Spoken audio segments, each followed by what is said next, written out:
2024 to 31st August 2024. 2 annual performance reports by the National Treasury and the economic planning for the micro, small and medium enterprises credit guarantee scheme for financial year 2023-2024. The Chairperson Standing Committee on National Cohesion and Equal Opportunity.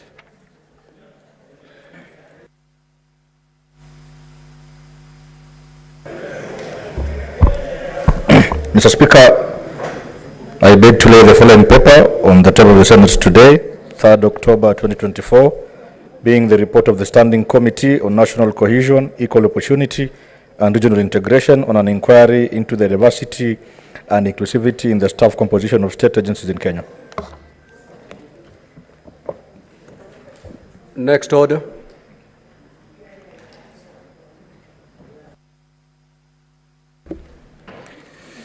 Order number 6, notices of motion. The Senate Majority Leader.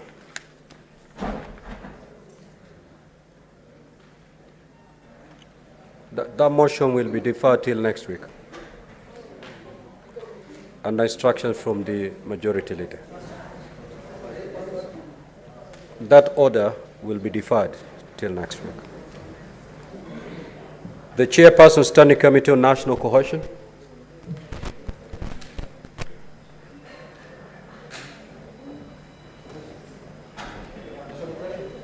Or any member of that committee.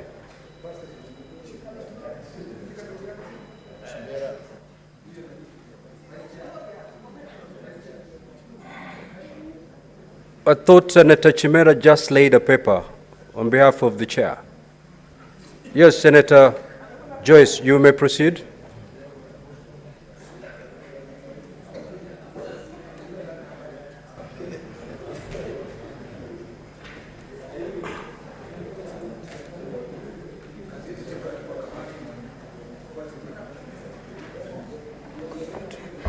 Yeah, thank you, Honorable Speaker. Allow me to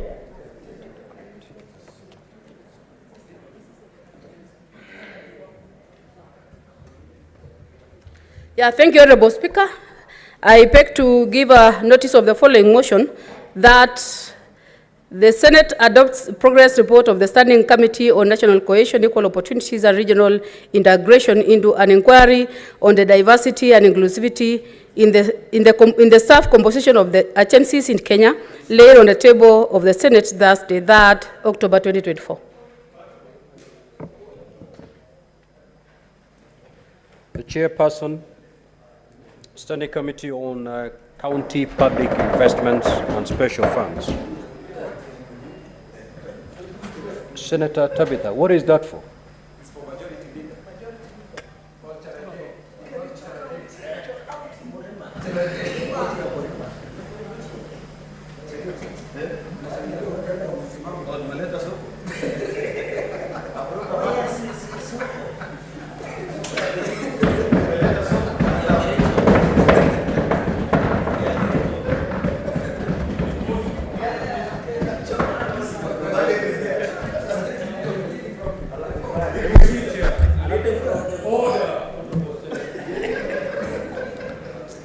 Honorable Speaker, I wish to give notice that the Senate adopts the reports of the Select Committee on County Public Investments and Special Funds on its consideration of the audit reports for the financial years 2018-2019, which is in volume number 6, 2019-2020, which is in volume number 7, and 2020-2021, which is in volume number 9.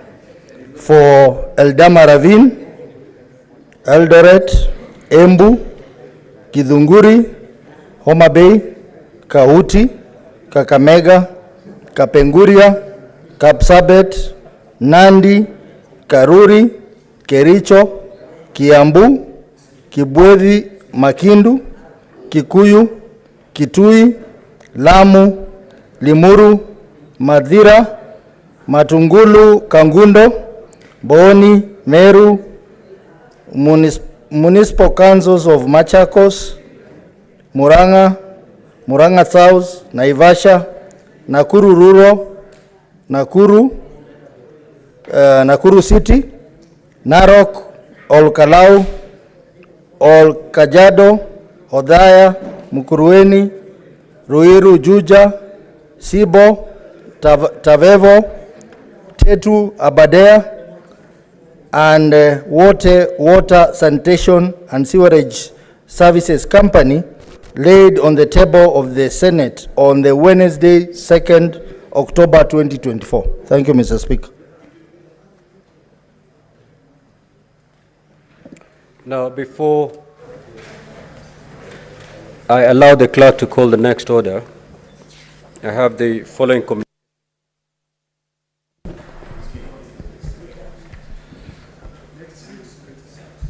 Honorable Senators, as you may have noticed, take your seat, Senator Hezana.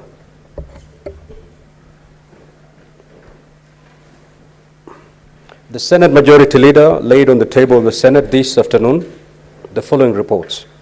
Report by the National Treasury and Economic Planning on all new loans contracted by the Government of Kenya from the 1st of May 2024 to 31st of August 2024.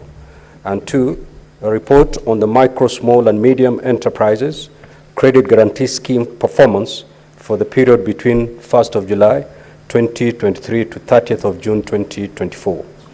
The report on all new loans contracted by the Government of Kenya from 1st of May 2024 to 31st of August 2024 contains details on all new loans signed between the national government and various creditors for the stated period. Section 31(1) of the Public Finance Management Act states as follows. The Cabinet Secretary shall submit to Parliament every 4 months a report of all loans made to the national government entities and county governments in accordance with Article 211(2) of the Constitution. Pursuant to Section 31(3) of the Public Finance Management Act, the report submitted to Parliament contains the following: the names of the parties to the loan, the amount of the loan, and the currency in which it is expressed and in which it is repayable. The terms and conditions of the loan, including interest and other charges payable, and the terms of repayment.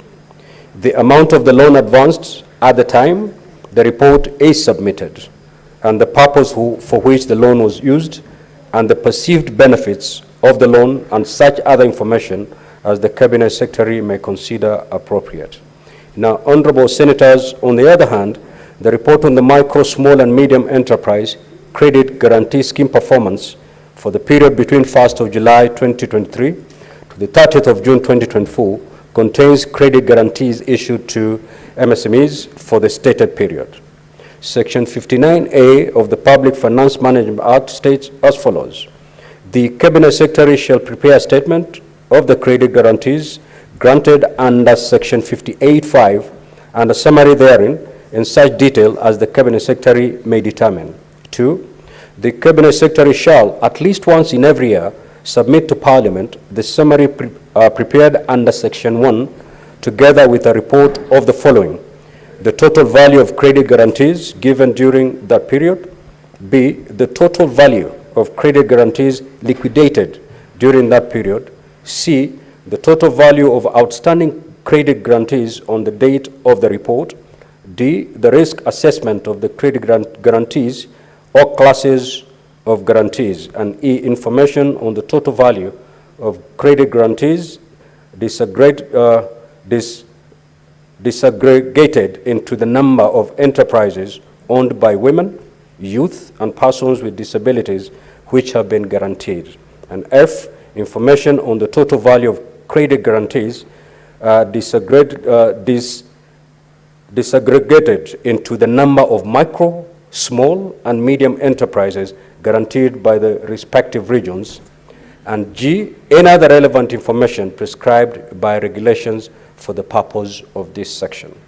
Now, Honorable Senators, given the significance of the national date in our public finance management framework, and further cognizant of the motion passed by the Senate on the 24th of July 2024 on the state of the nation, calling on the government to take action to reduce the national debt, including undertaking an independent audit of the same by the Standing Committee on Finance and Budget, I hereby commit the report by the National Treasury and Economic Planning on the new loans contracted by the Government of Kenya from 1st of May 2024 to the 31st of August 2024, and the report on the micro, small, and medium enterprise credit guarantee scheme performance for the period between 1st of July 2023 to 30th of June 2024 to the said committee for consideration.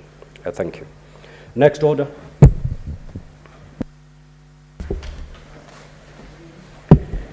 Order number 7, questions and statements.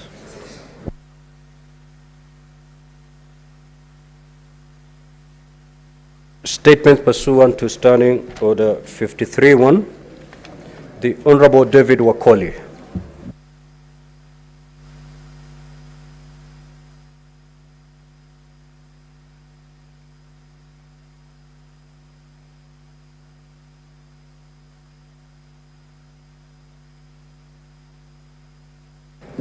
That statement is dropped. Senator Hezena Lemantian.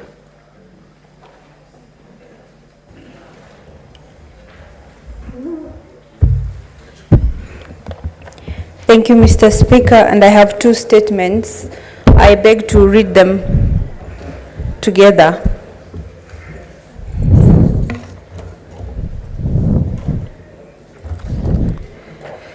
Mr. Speaker, sir, I rise pursuant to Standing Order 53-1 to seek a statement from the Standing Committee on Land, Environment and Natural Resources regarding mining activities in Samburu County.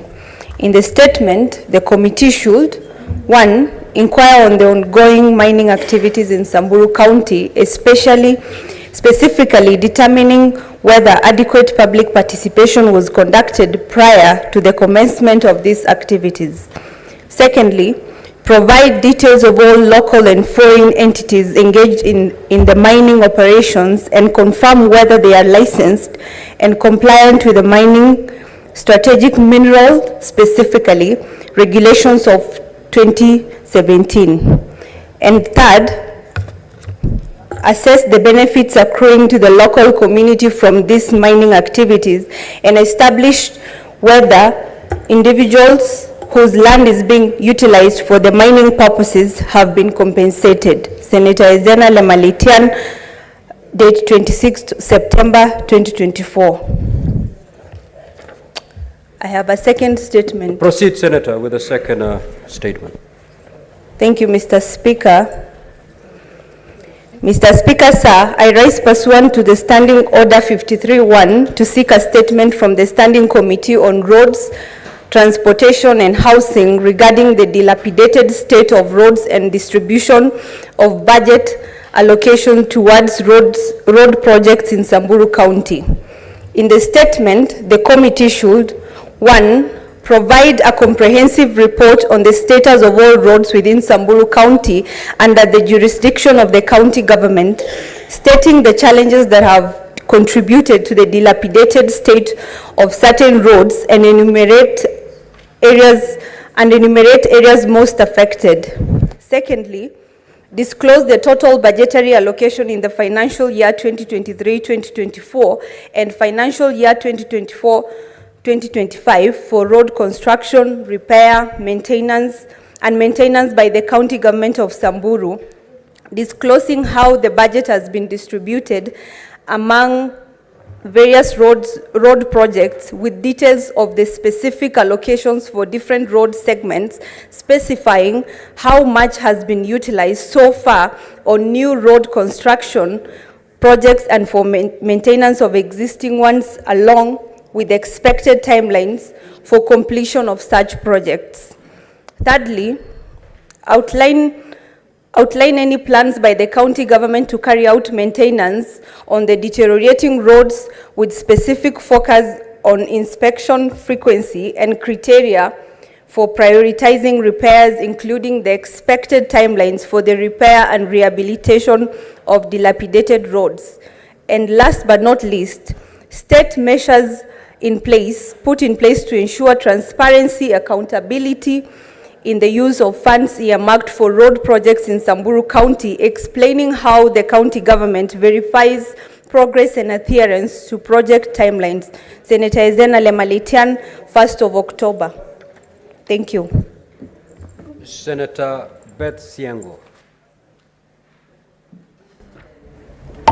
Mr. Speaker, I request to read on our behalf as per her request. May I proceed? Proceed, Honorable Senator. Thank you so much. On the registration and licensing of early childhood development education, ECDE centers. I rise pursuant to Standing Order 53-1 to seek a statement from the Standing Committee on Education regarding the registration, licensing, governance, and management of early childhood development and education centers across the country. Mr. Speaker, while county governments are responsible for primary education, the registration, license, and management of ECDC centers remain under the national government.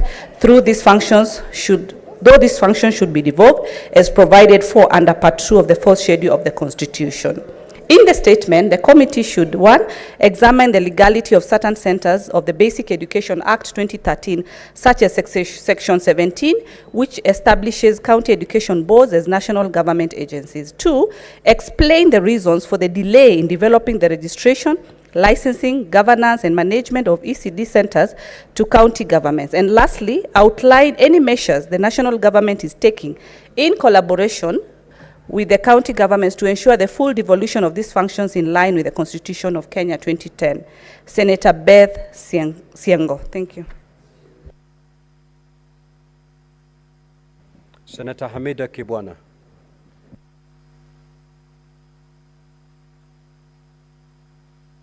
Senator Chimera, you may proceed to read Senator Wakoli's request for a statement.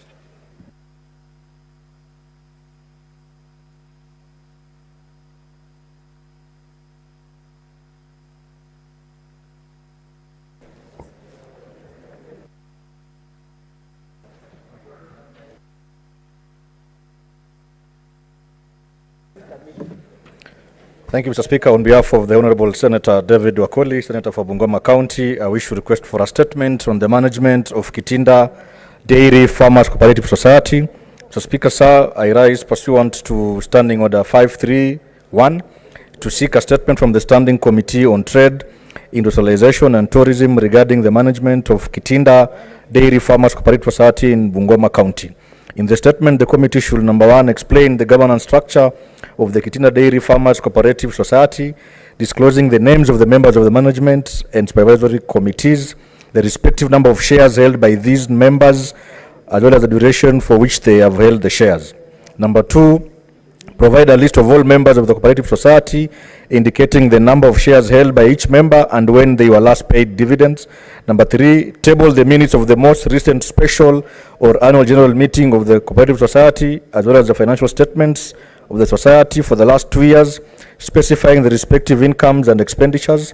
Number 4, outline the reforms undertaken by the current management committee since assuming control of the cooperative society, indicating the current vis-a-vis previous milk intake and debt portfolio. And lastly, Mr. Speaker, explain why the current managing director was appointed to the position despite having been previously dismissed from the society on fraud allegations.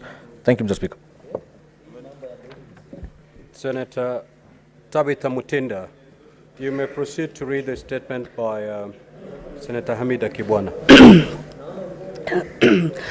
Thank you, Mr. Speaker. On behalf of Senator Hamida Kibwana, I would like to read her statement on the rise of entertainment joints and nightclubs in residential areas within Nairobi City County. I rise pursuant to Standing Order 53-1, seek a statement from the Standing Committee of National Security, Defense and Foreign Relations regarding the increasing number of entertainment joints and nightclubs operating within residential areas in Nairobi County. In the statement, the committee should, 1, determine whether the rise of this establishment is due to a licensing or regulatory gap and whether the relevant authorities are enforcing zoning laws effectively. Secondly, provide details on the licensing process for nightclubs and entertainment joints in residential areas and whether specific guidelines exist to protect residential zones from such commercial activities. 3, investigate the impact of these establishments on children and teenagers, particularly in terms of exposure to noise, inappropriate behavior, and social vices like drugs and substance abuse. 4, recommend measures to mitigate the negative effects of these establishments with a focus of protection of minors and maintenance of peace and safety in communities. And lastly, Mr. Speaker, establish the role of county and national government authorities in regulating such establishment and identify policy gaps that need addressing to enhance enforcement of laws and protection of residential areas. This is on behalf of Senator Hamida Kibwana. Senator Mandogo.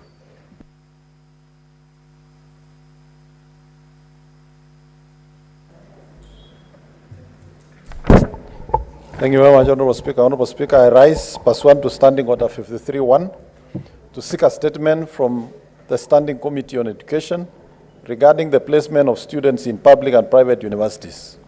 In the statement, the committee should, 1, provide a status report on the number of students allocated to each public and private university in the last 3 intakes and the criteria used for such allocation, outlining the declared capacity of each university versus the actual student enrollment. 2, state the criteria used to determine the cut-off points for each course and explain the variance of cut-off points for similar courses across different universities. 3, disclose the budgeted and actual capitation dispersed to each university, along with total funding to public universities over the last 3 years. 4, report on the number of teaching staff in all public universities and confirm compliance. Order, honorable senators. 4, Majority Leader should take a lead in... 4, report on the number of teaching staff in all public universities and confirm compliance with the approved lecturer to student ratio. 5, provide details of the number of students placed in private universities during the most recent intake, as well as policy documents, regulations, and approvals explaining the capacity and financial challenges faced by public universities as a result of this. 6, explain whether public participation was conducted before the decision by the government to place students in private universities. Thank you very much, Mr. Speaker. What is the issue, Majority Leader? I want to bring it to your attention that... Senator Eddy, Senator Funandi, Senator Wakili Sigei. As you take your seat, kindly read Standing Order 118. I'll come back to you later. Proceed. Mr. Speaker, I just want to make a humble request to you to maybe you indulge us as a House, given that we have very important legislative business that we want to transact this afternoon at this Division of Revenue, that given that we have the requisite quorum in the House at this time, if you may permit, Speaker, in accordance with Standing Order number 1, that we do conduct that particular exercise, then we can revert back to statements immediately we are done. This is important, Mr. Speaker, given that counties continue to await the decision of Senate on this matter before, and there's still a long way out, especially given how the vote may turn out in the Senate, that may necessitate many other processes. So I want to humbly plead that if we may do that right now. Very well. Pursuant to Standing Order 45-2, for the convenience of the House, I will move to rearrange the sequence of today's order paper so that we prosecute order number 10 and thereafter resume the normal flow as contained in today's order paper.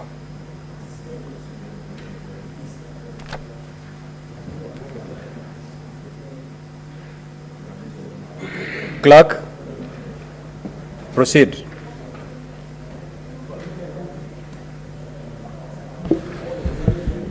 Order number 10, Division of Revenue, Amendment Bill, National Assembly Bills number 38 of 2024. Second reading, division. Sergeant at Arms, kindly ring the division bell for 5 minutes.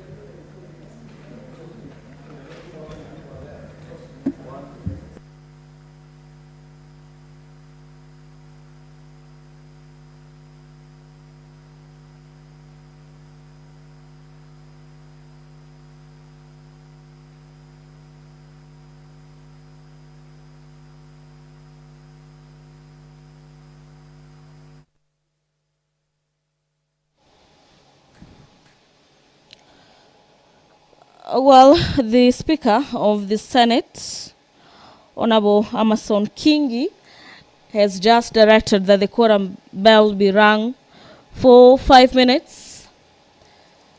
This followed the request by the Senate leader of the majority party, who had asked the Speaker that a vote that had been postponed to today to be done this afternoon. This vote is in regards to the consideration on the Division of Revenue Amendment Bill for the year 2024. Let's now have a look at this Division of Revenue Bill. This being a bill that has also been done by the National Assembly.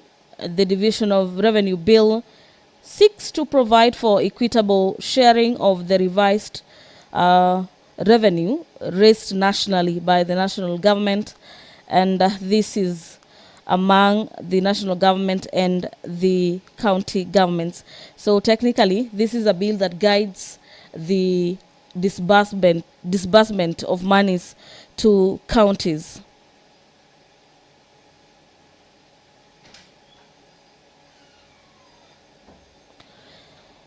The Division of Revenue Act provides for the total shareable revenue, which is 2.9 trillion shillings out of the 2.5 trillion shillings that was allocated to the national government, and Kenya shillings 400 billion that was allocated to the county governments.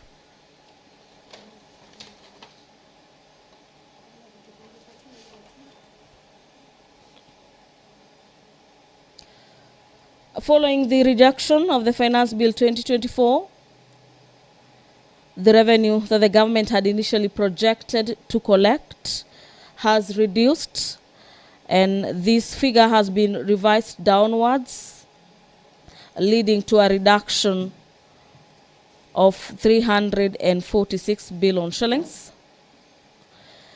And equally, to address the shortfall of the Division of Revenue Amendment Bill number 2024, the bill proposes to reduce the amount allocated to the county governments to 380 billion shillings, this representing 5.8% of the total revenue shortfall, which is 20.12 billion shillings. Allow me to hand over back to the chamber.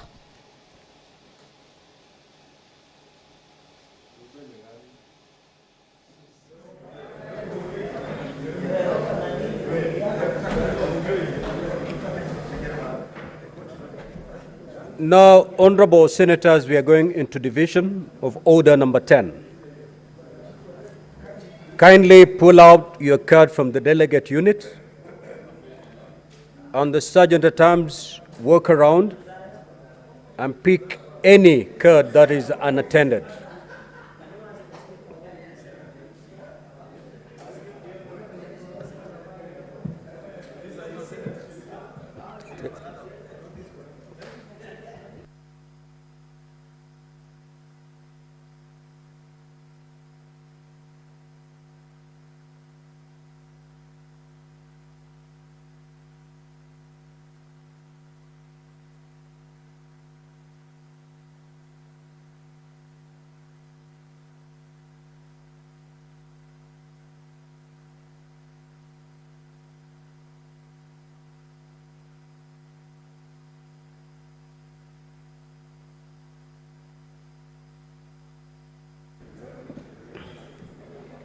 Senator Karen Nyamu, take your seat.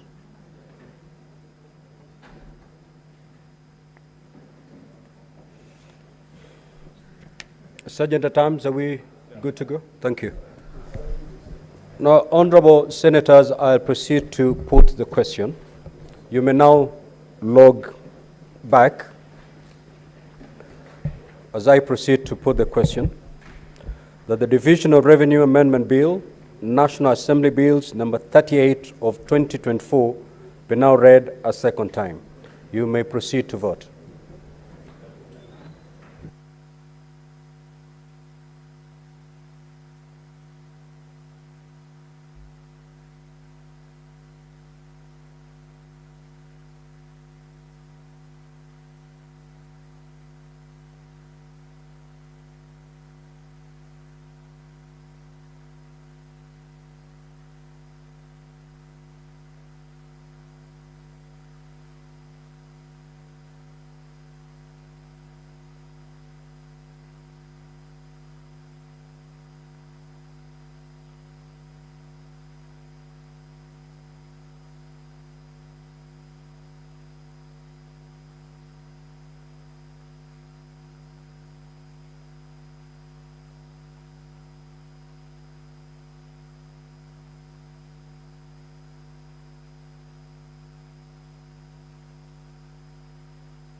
Honorable Senator Cheptumo, kindly proceed to the dispatch and cast your vote.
Order, Honorable Senators, Senator Mundigi and Senator Osotsi. As the Deputy Party Leader, you should show us a better way of doing this. Now, the result of the division is as follows. Ayes 28, nays 0, abstention 0. So the ayes have it. A bill for an act of parliament to amend the Division of Revenue Act.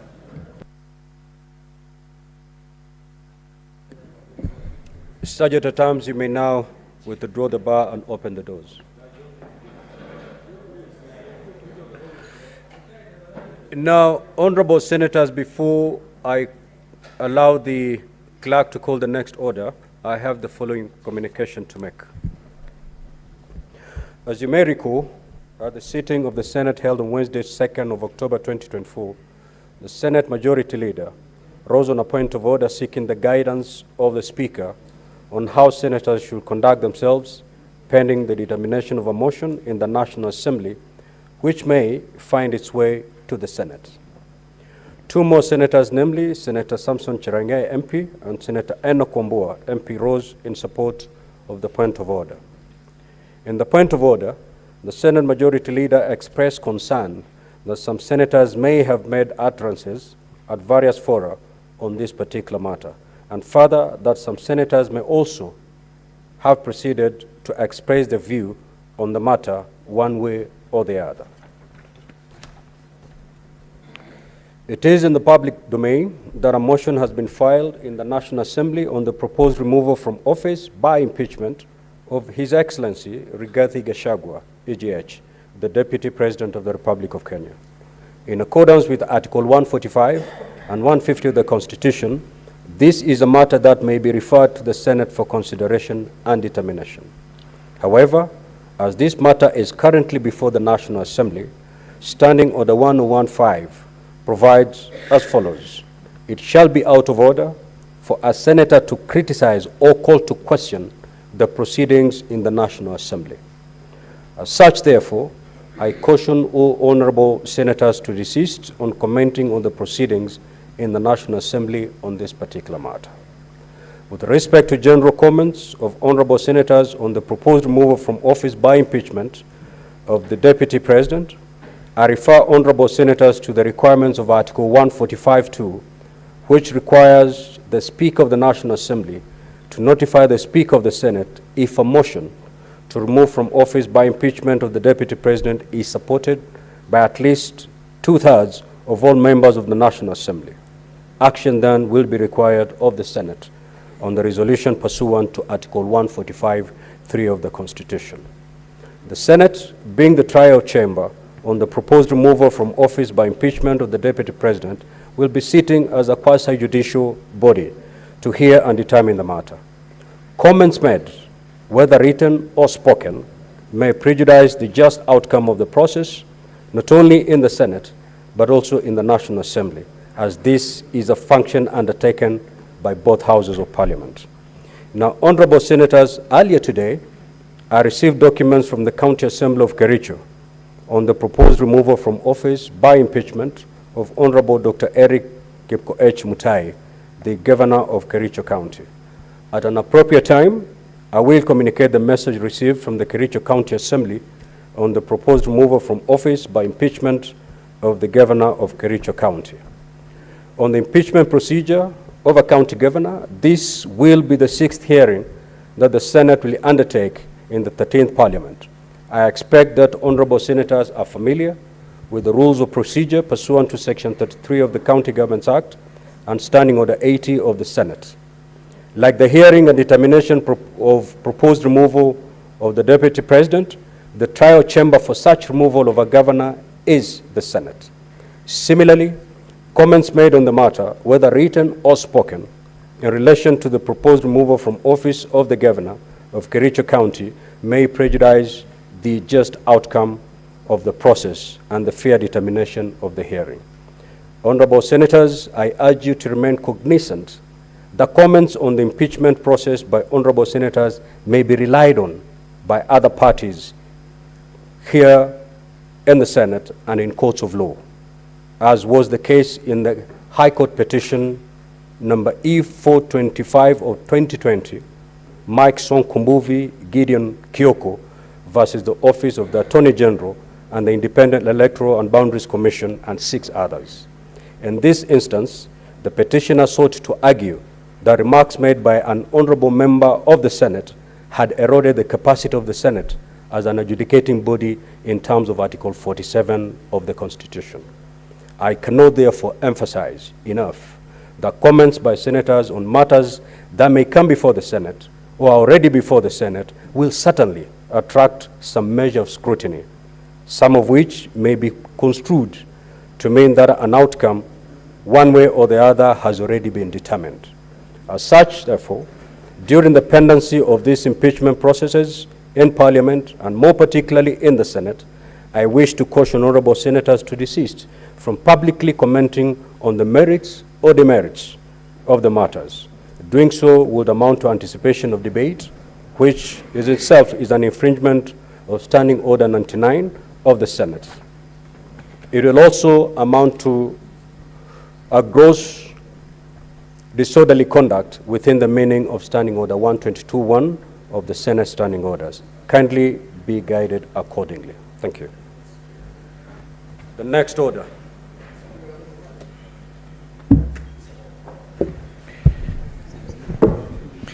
Order number 11, Committee of the Whole.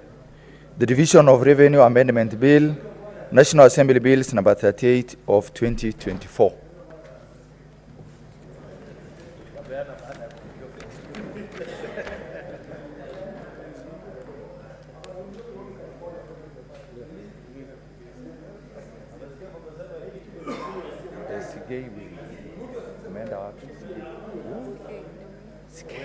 Senator Sigei.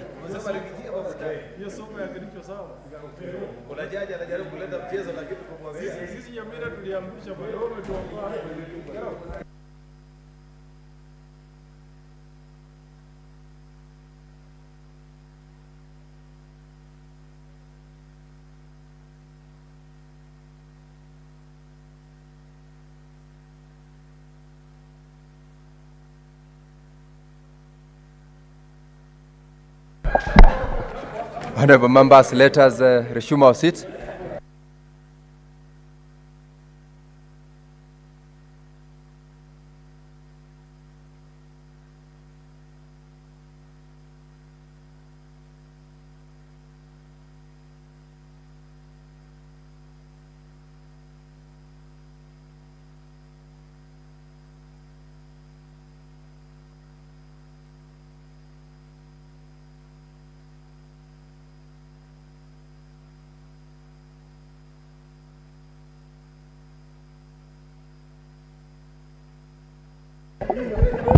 Order, honorable members. We are now on the Committee of the Whole. Senator Omogeni. Order, Senator Mundigi. Resume your seat, please. Honorable members, we are in the Committee of the Whole on the Division of Revenue Amendment Bill, National Assembly Bills number 38 of 2024.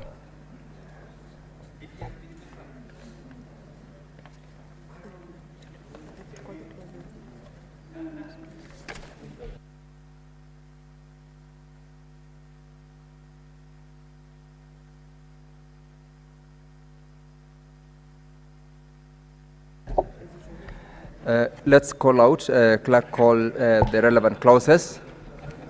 Clause 2. Clause 2, honorable members, I propose the question that clause 2 be part of the bill. I call upon the chairperson Standing Committee on Finance and Budget to read the amendments or the proposed amendments.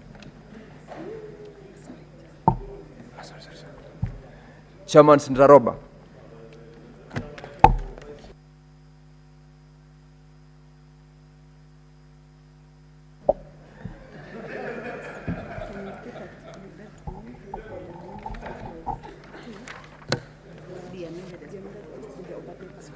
No, it's okay. Hi, how are you?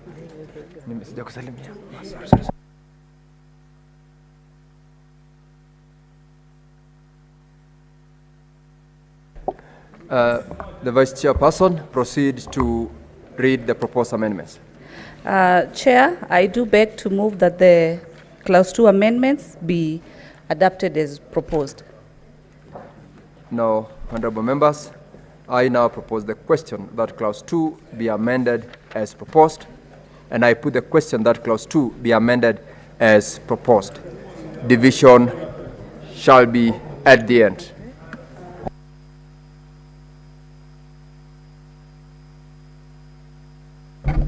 Clause 3. Senator Tabitha, proceed to the dispatch. Let's proceed to Clause 3.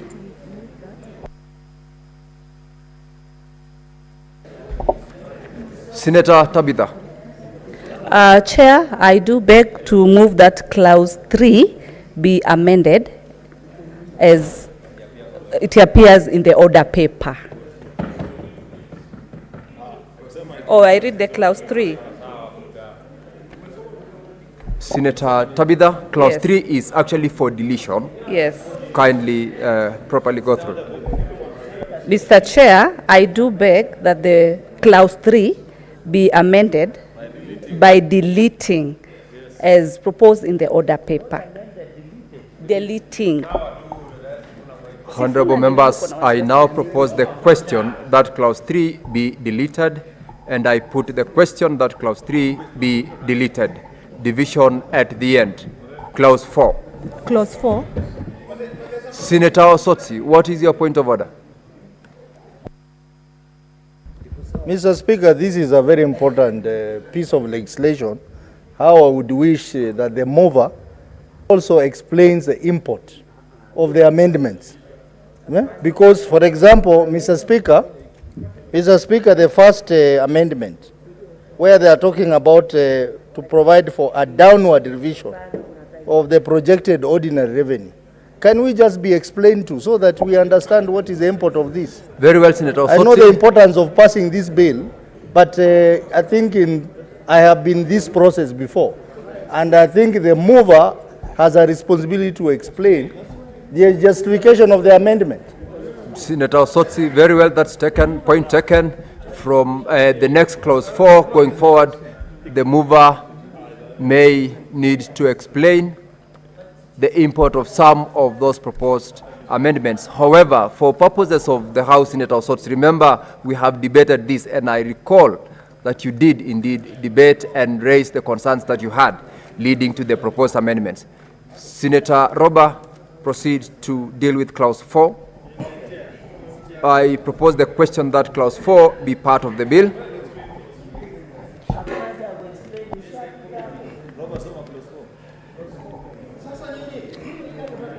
Okay. I beg to move that Clause 4 be amended as proposed in the order paper, that the bill be amended by deleting the proposed new schedule and substitute thereof with the following schedule as published in the order paper. Honorable members, Senator Kio, allow the chairperson to run us through the proposed amendments. Chairman, proceed. I have given directions that you allow the chairperson. I'm ruling you out of order. Proceed, Senator Roba. Okay.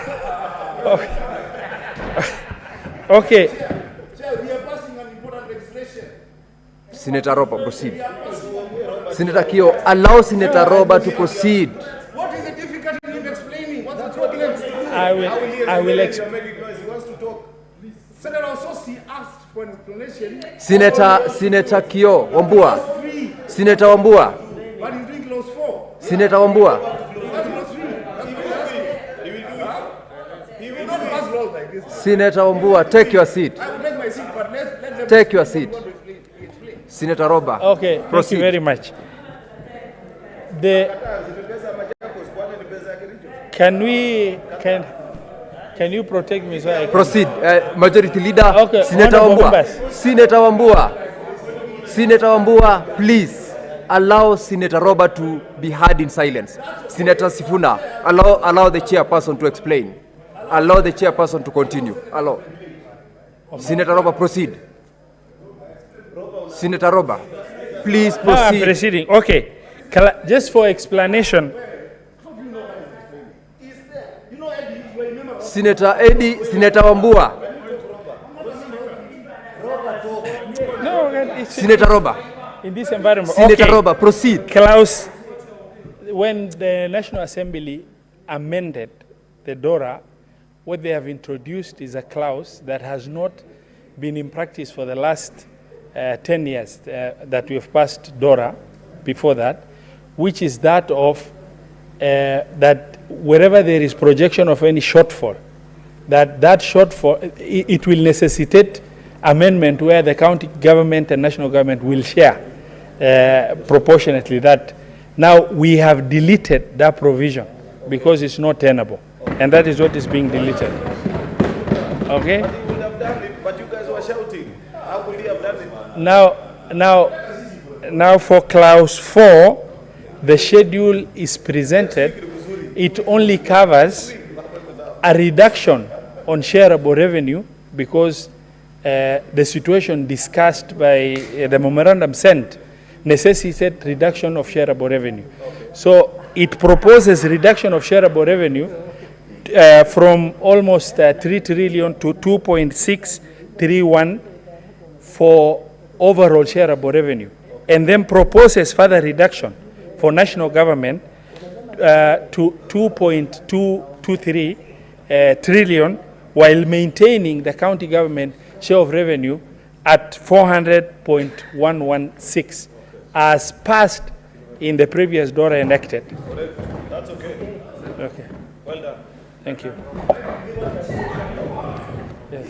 I now propose that clause 4 be amended as proposed, and I put the question that clause 4 be amended as proposed. Division at the end. Senator Cherige, let's allow this process to progress. And honorable members, the most unfortunate thing is that you have had all these documents for the last couple of weeks. You don't read, hence the explanation. Let us proceed. Senator Roba, the title and clause 1. The title and clause 1.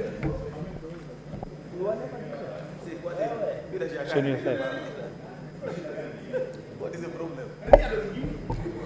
I propose the question that the title and clause 1 be part of the bill, and I put the question that the title and clause 1 be part of the bill. Division at the end.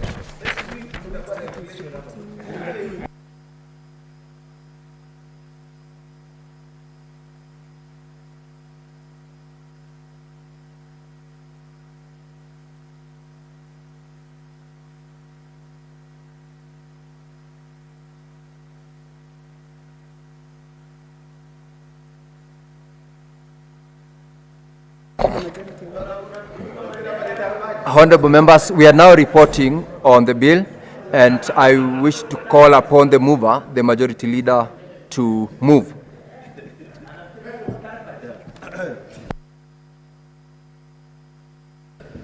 Mr. Chairperson, I beg to move that the committee do report to the Senate in its consideration of the division of revenue, National Assembly Bill number 38 of 2024, and its approval thereof with amendments.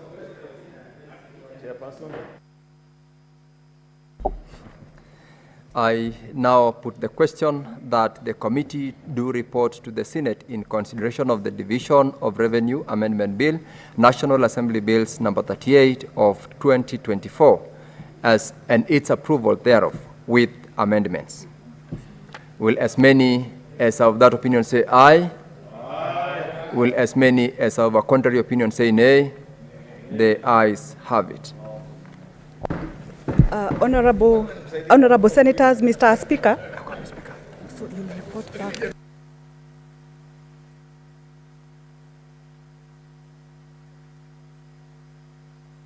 On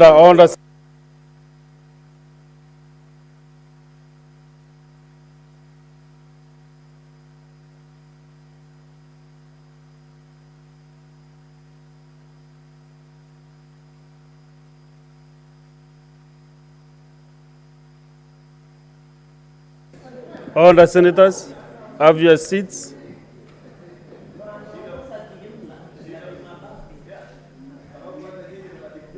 Honourable Senators, I highly challenge the exchange between the two sides. So let us have some order. So, Chairperson.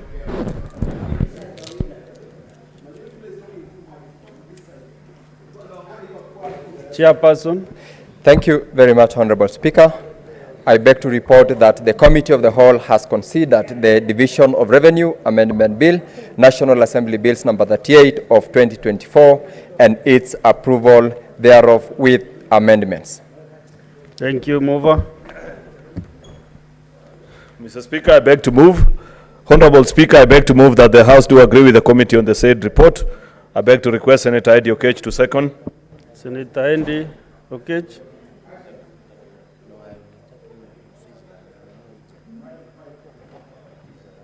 Give Senator Eddie the mic.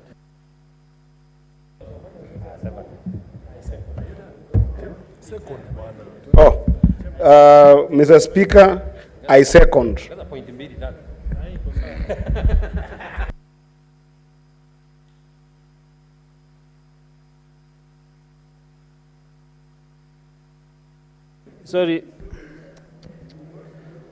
Sorry, our officer here, Ms. Gaiden, the chair. So I think what you have done is not right. So we will first go to the division. We resume committee of the whole? Yes.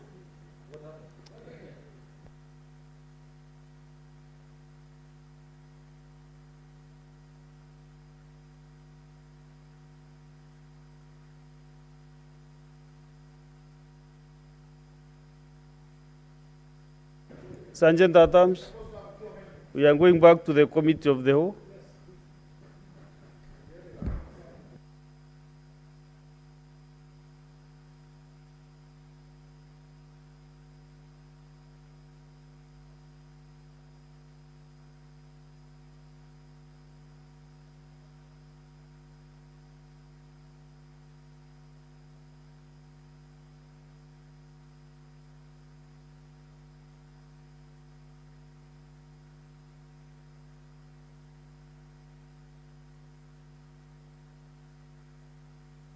Honorable members, let's resume our seats.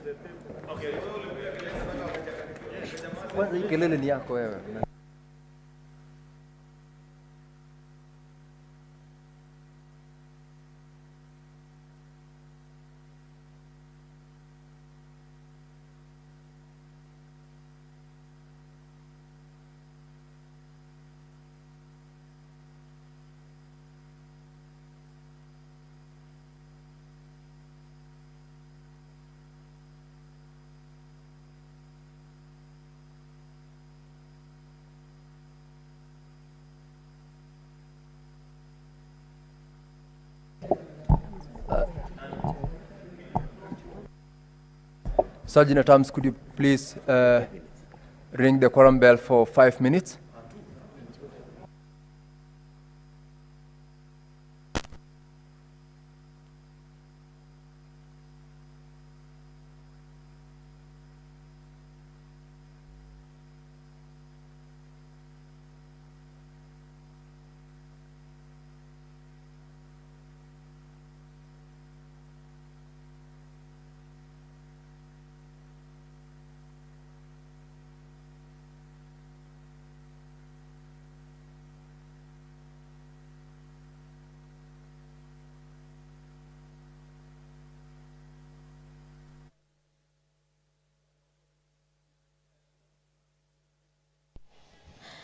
A 5 minutes division bell, as guided by the chair of the Committee of the Whole, Honorable Senator Wakili Hilary Sigei. And this 5 minutes has been a directive to ensure that senators who had stepped outside the chambers are back in the chamber this afternoon to allow the House complete the consideration of various clauses and provisions under the Division of Revenue Amendment Bill of 2024. The objective and the purpose of this act is to amend the Division Act of 2024 to provide for equitable sharing of the shortfall in revenue raised nationally, and has been occasioned by the downfall and the downward revision of the projected ordinary revenue among the national government and the county governments. Members, we had dealt with, the last one was the title and clauses. We were done with clauses, and we are now on divisions. And honorable members, clause for deletion, I would like to put the question that clause 3 be deleted. Clauses with amendments, I put the question that the first one is clauses for deletion. I put the question that clause 3 be deleted. And then we vote, right? Honorable members, the question is clause 3 that is supposed to be deleted, and as many as are of that opinion,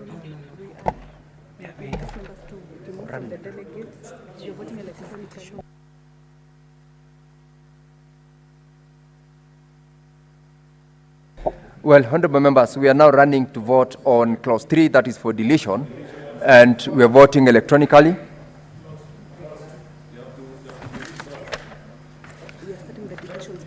We are starting with the deletions first, honorable members. Then we will go to clauses for amendment. So the first one we are dealing with is clause 3, which is for deletion. Yes, please. Honorable members, log in. Yes. Honorable members, log out, then log in. Sergeant attempts to pull out.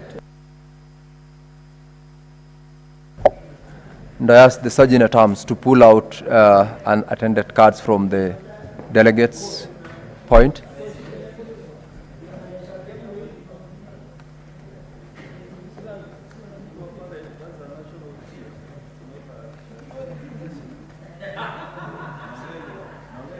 Members, you may log in and vote. Start voting now. I can't vote here. You can just be manually, yeah. So they are concerned, actually, I noticed this because of this clause, the clause 2.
Senator Jumaboy and Senator Samson Cherargei.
We will proceed to the next vote, then we will announce the results of division later.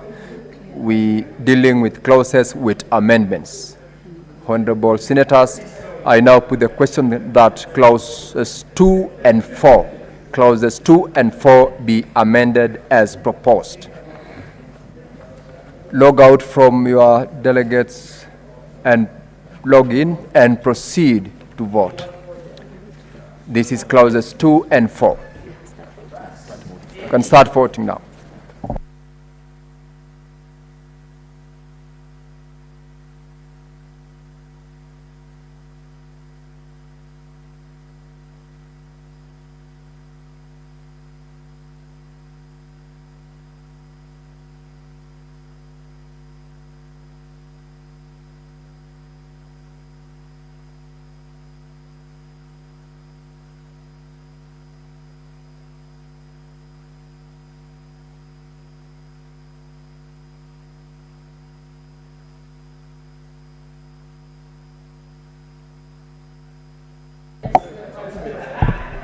Members, you proceed to vote.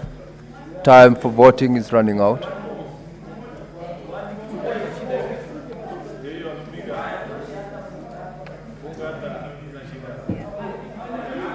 to selection. Here. Selection. Let's see the list.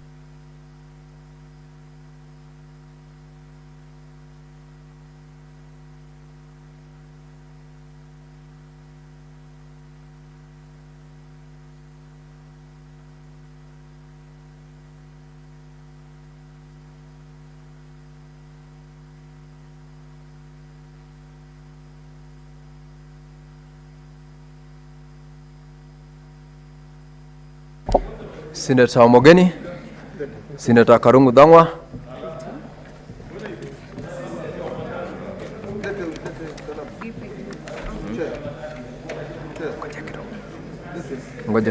ngoja kidogo wachore ile.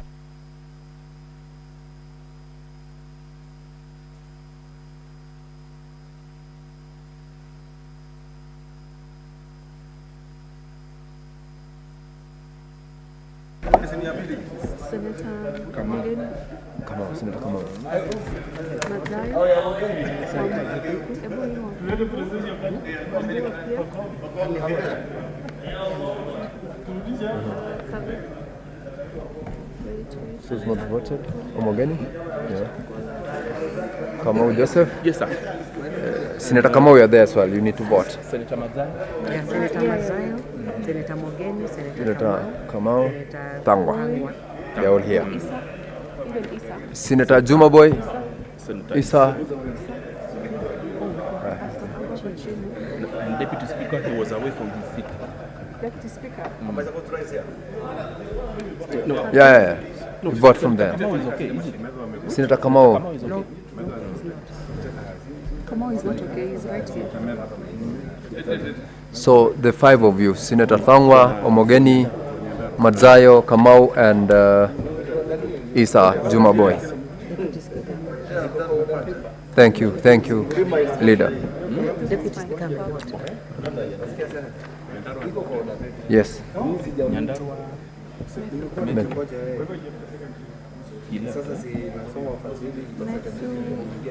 Matthew he has voted. He has voted.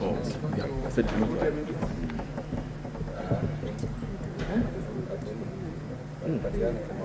Even in the earlier vote.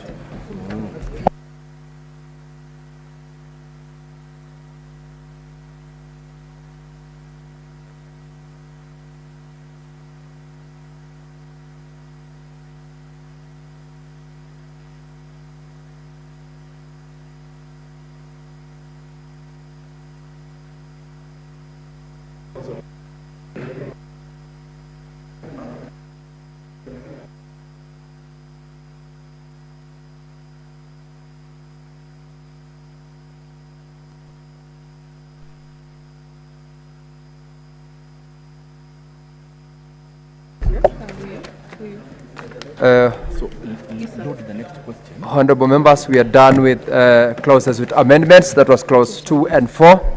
We are now on all clauses. And I put the question that clause 2 as amended, clause 4 as amended, the title and clause 1 be part of the bill.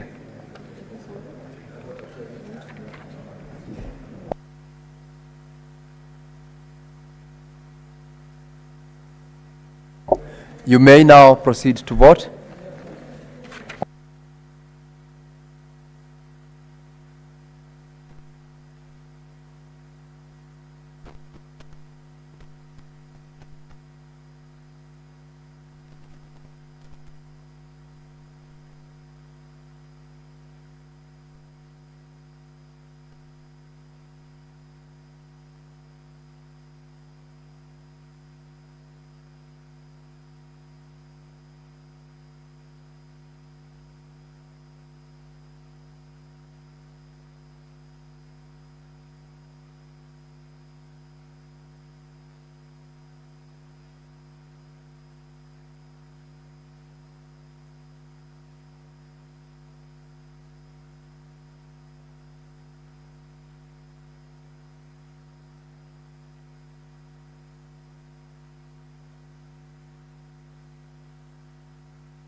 Senator Thangwa.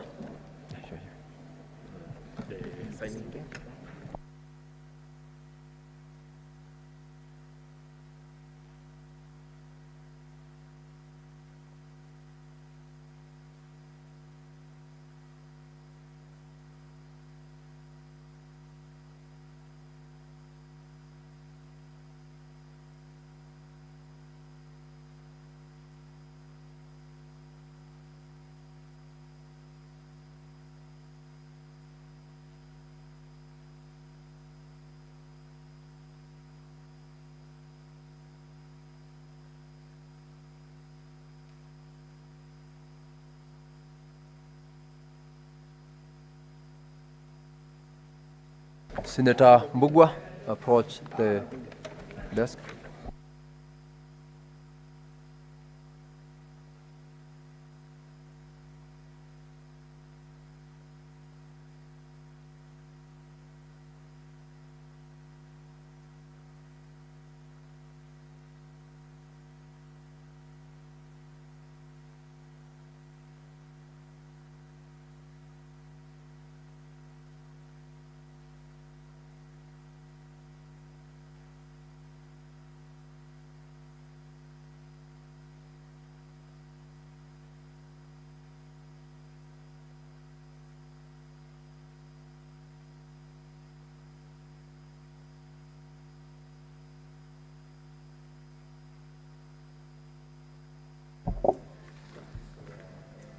Senator Karen Nyamu, you're in the chamber.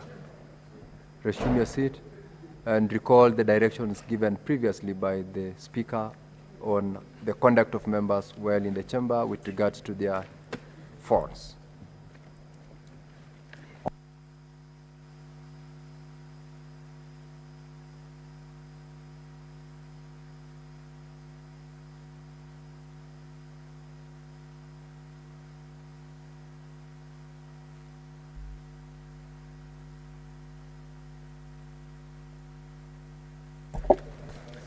Honorable members, these are the results of division on clause 3.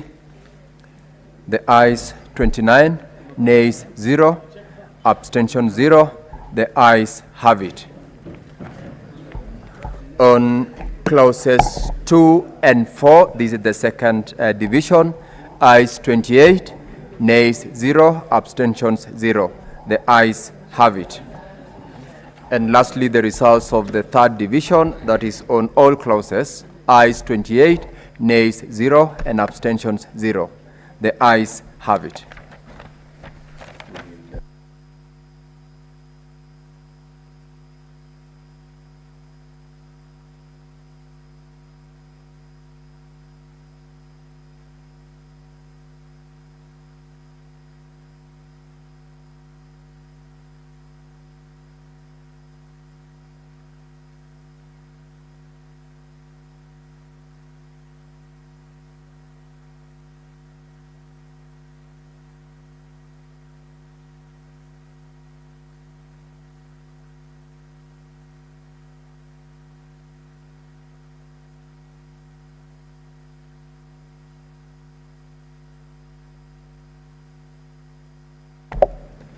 The Majority Leader, please proceed to move.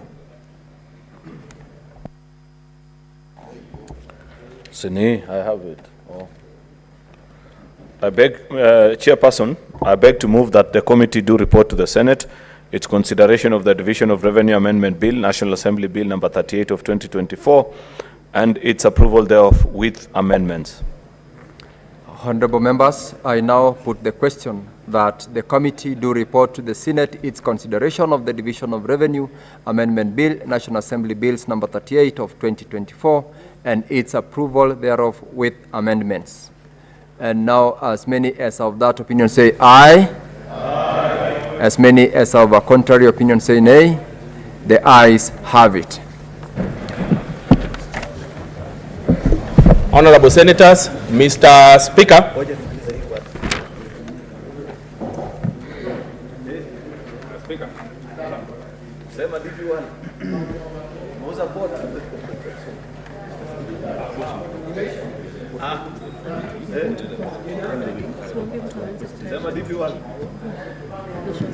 so Senators, kindly, honour members, don't leave the chamber. We have another division, the last one. Chairperson of the Committee of the Whole.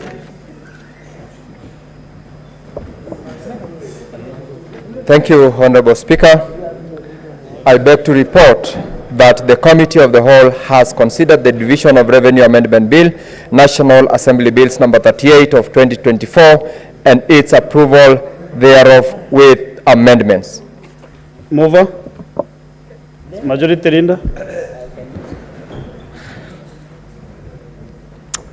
Honorable Speaker, I beg to move that the House do agree with the committee on the said report. I request Senator Eddie Okech to second. Senator Eddie Okech. Mr. Speaker, I second.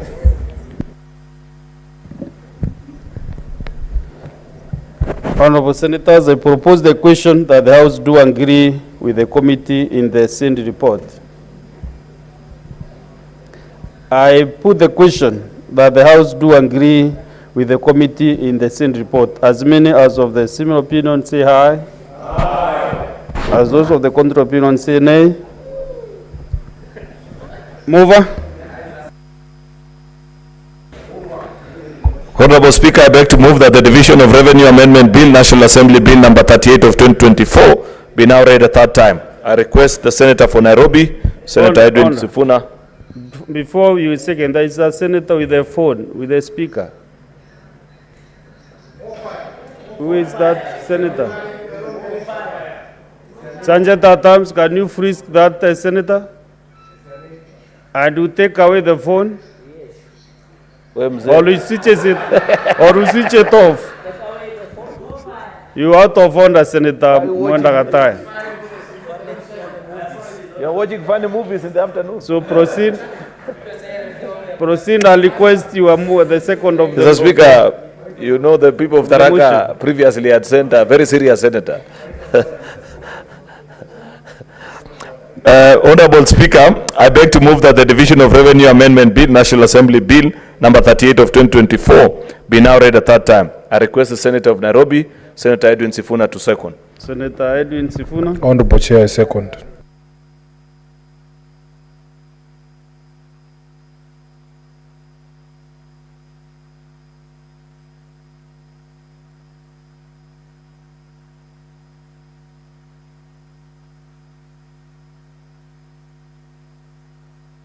On the question that I put, I remember I said the Highs have it. If I didn't, then I confirm that the Highs have it.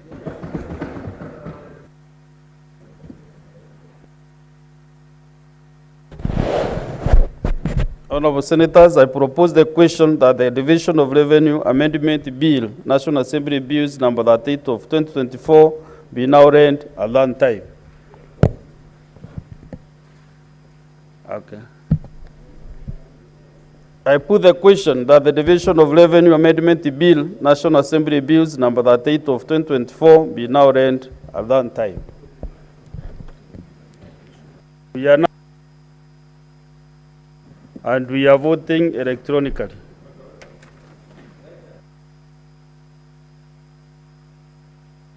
Now proceed and vote.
All the senators, Senator Medu, Senator Kale Nyamu,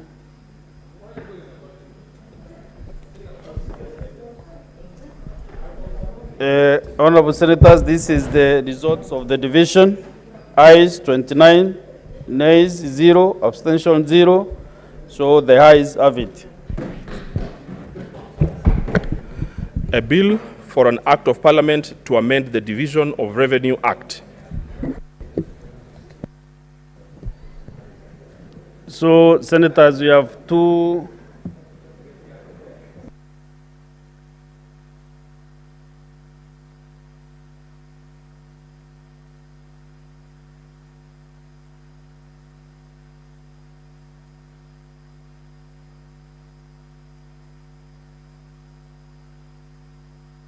So, Honorable Senators, Sergeant at Arms, you can withdraw the bar and open the doors.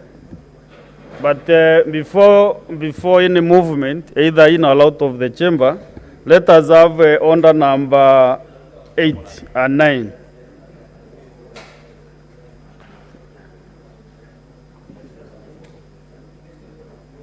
Next order. There is a voice vote, yes. Order number 8, motion. Report of the 66th Commonwealth Parliamentary Conference held in Accra, Ghana from 30th September to 6th October 2023. Order, Senators, Senator Chimera, Senator Medu.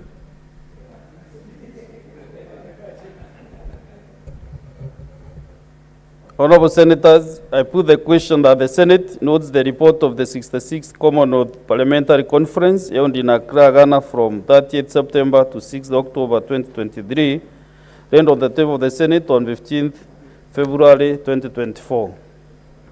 I confirm we have quorum, so I go ahead and put the question that will as many as are that opinion say aye.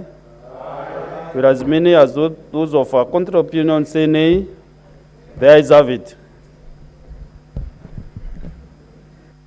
Next order.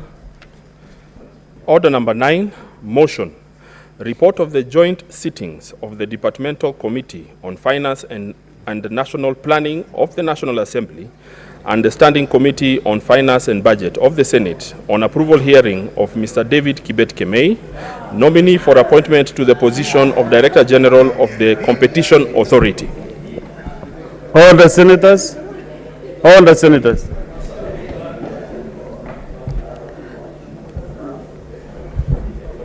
I again confirm that we have quorum, so I proceed to put the question that the Senate adopts the report of the joint sittings of the Departmental Committee on Finance and National Planning of the National Assembly and the Standing Committee on Finance and Budget of the Senate on the approval hearing of Mr. David Kibet Kemei, nominee for appointment as the Director General of the Competition Authority, laid on the table of the Senate on Thursday, 26 September 2024, and that pursuant to Section 12(1) of the Competition Act and the Sections 3 and 8 of the Public Appointments Parliamentary Approval Act, the Senate approves the nomination of Mr. David Kibet Kemei for appointment as the Director General of the Competition Authority. Will as many as of that opinion say aye? Aye. Will as many as of that of a contrary opinion say nay? The ayes have it.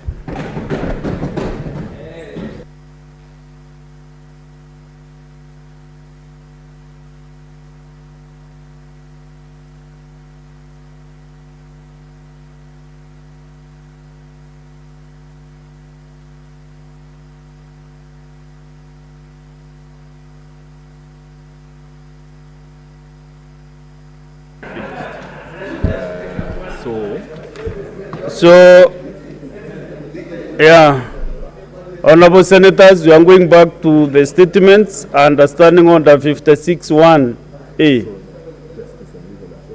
And I request the chairperson,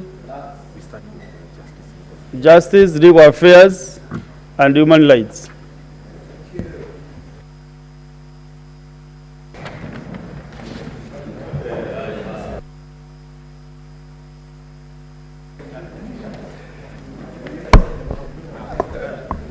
Mr. Speaker, I thank you for giving me the opportunity to read this statement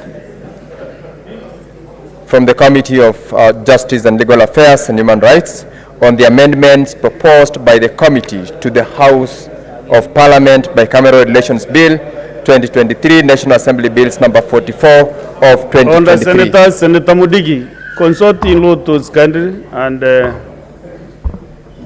standing on 118 has given clear directions on how to behave in the chamber.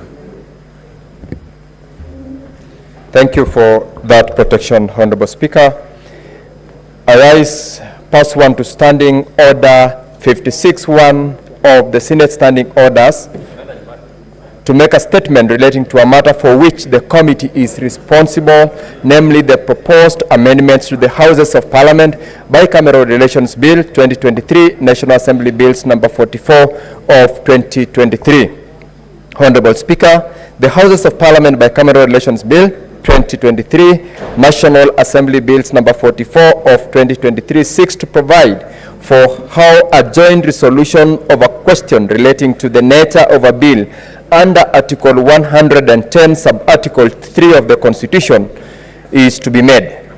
The bill also deals with matters relating to co-sponsoring of bills and conduct of joint proceedings, including joint sittings of the Houses, joint committees, and mediation committees. Mr. Speaker, the bill was published on 28th of July 2023 and introduced in the National Assembly on the 17th of August 2023. It was considered by the National Assembly and passed with amendments on the 21st of March 2024, following which it was referred to the Senate for its consideration. Honorable Speaker, could you kindly protect I me can see you are struggling from putting to a Senator statement. Medu? Senator Medu, Senator Wakoli. And this afternoon, Senator Medu, you have caused a lot of confusion and problems in this chamber. I don't know. So, around the chair, this is a very important statement, Justice, Mr. Speaker. listen to what he is reading. Because the bill in question, and the reason why we are reading this bill is to acquaint the members on the proposed amendments leading to the amendments to protect the mandate of this House from the law that was being pushed and that had been passed by the National Assembly. Now you have enough protection. Thank you. Mr. Speaker, in the Senate, the bill was read the first time on 28th of March 2024, and it stood committed to the Standing Committee on Justice, Legal Affairs, and Human Rights. Honorable Speaker, the committee proceeded to consider the bill extensively, whereupon it made several observations. Among these include the bill, if passed, as it was passed from the National Assembly, Mr. Speaker, would fundamentally restrict the legislative and representative mandate of the Senate as provided under Article 96, 94, 109, 110, 112, and 114 of the Constitution. Mr. Speaker, the bill violates the Constitution by derogating from provisions of the Constitution and judicial pronouncements on the procedure for introduction and processing of legislation in the two Houses of Parliament. Thirdly, Mr. Speaker, the bill violates Article 118 of the Constitution by proposing that a committee of the Second House of Parliament can elect not to conduct public participation on account of public participation having been conducted by a committee of the other House of Parliament. And D, Mr. Speaker, the bill further contains provisions that would restrict access to judicial intervention as well as punish state officers and public officers, including members of this Honorable House, by introducing fetters and punitive measures to officers who would be deemed to have advised a House to pursue judicial intervention in a matter, and this is contrary to Article 236 of the Constitution. Mr. Speaker, consequently, by way of a report tabled in the Senate on Tuesday, 14th of May 2024, the committee recommended that the Senate rejects the bill at the second reading stage to pave way for mediation on the bill as contemplated under Article 113 of the Constitution. This, Mr. Speaker, would allow the two houses a time-bound window within which to agree on a version of the bill that may be passed by both Houses of Parliament, Arising from this, Mr. Speaker, the committee did not propose any amendments to the bill at that particular stage. Now, Honorable Speaker, the Senate debated the Houses of Parliament bicameral Bill 2023, National Assembly Bills number 44 of 2023, at second reading stage on various dates in the month of May, following which it voted on 30th July 2024 to have the bill read a second time. The import of this, Mr. Speaker, is that the bill will proceed to committee of the whole stage, where it will be considered clause by clause, and where amendments to the bill may be introduced and considered before the bill proceeds for its third reading. Noting this, Mr. Speaker, the committee resolved to revisit the bill with a view to proposing amendments to the bill for consideration by the House at committee of the whole House stage. In doing so, the committee reviewed previous bills on the procedure for processing legislation between the two houses of Parliament as passed by the Senate and referred to the National Assembly, as well as judicial pronouncements on the concurrence process on a bill as provided under Article 110, Sub-Article 3 of the Constitution of Kenya. Honorable Speaker, I am happy to report that the committee has now tabled proposed amendments to the bill for consideration by the Senate at committee of the whole House stage. And I take this opportunity to commend the members of the committee for their devotion and commitment to duty, which made the reconsideration of the bill success. I also wish to thank the Office of the Speaker and the Clerk of the Senate for the support extended to the committee in undertaking this very important assignment. Honorable Speaker, it is now my pleasure, duty pursuant to Order 148, one of the Senate Standing Orders, to present proposed committee stage amendments on the Houses of Parliament Bicameral Relations Bill 2023, National Assembly Bills number 44 of 2023 by the Standing Committee on Justice, Legal Affairs and Human Rights of this House. Mr. Speaker, thank you. Chairperson, Justice and Legal Affairs Committee, and I encourage members to read on these proposed amendments. They are very critical before the amendments are made. I thank you, Mr. Speaker. Okay. Thank you, Chair. Members have been well advised. Let's go now to statements pursuant to Standing Order 56(1)B. We start with the Chair.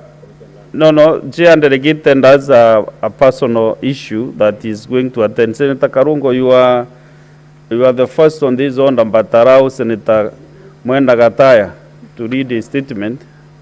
He has lost his sister, so he is running up and down to organize for the funeral.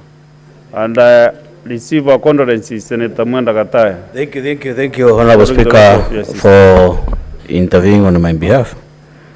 Honorable Speaker, allow me to read the statement on the activities of the Committee on Delegated Legislation for the period 1st of April 2024 to 30th of August 2024.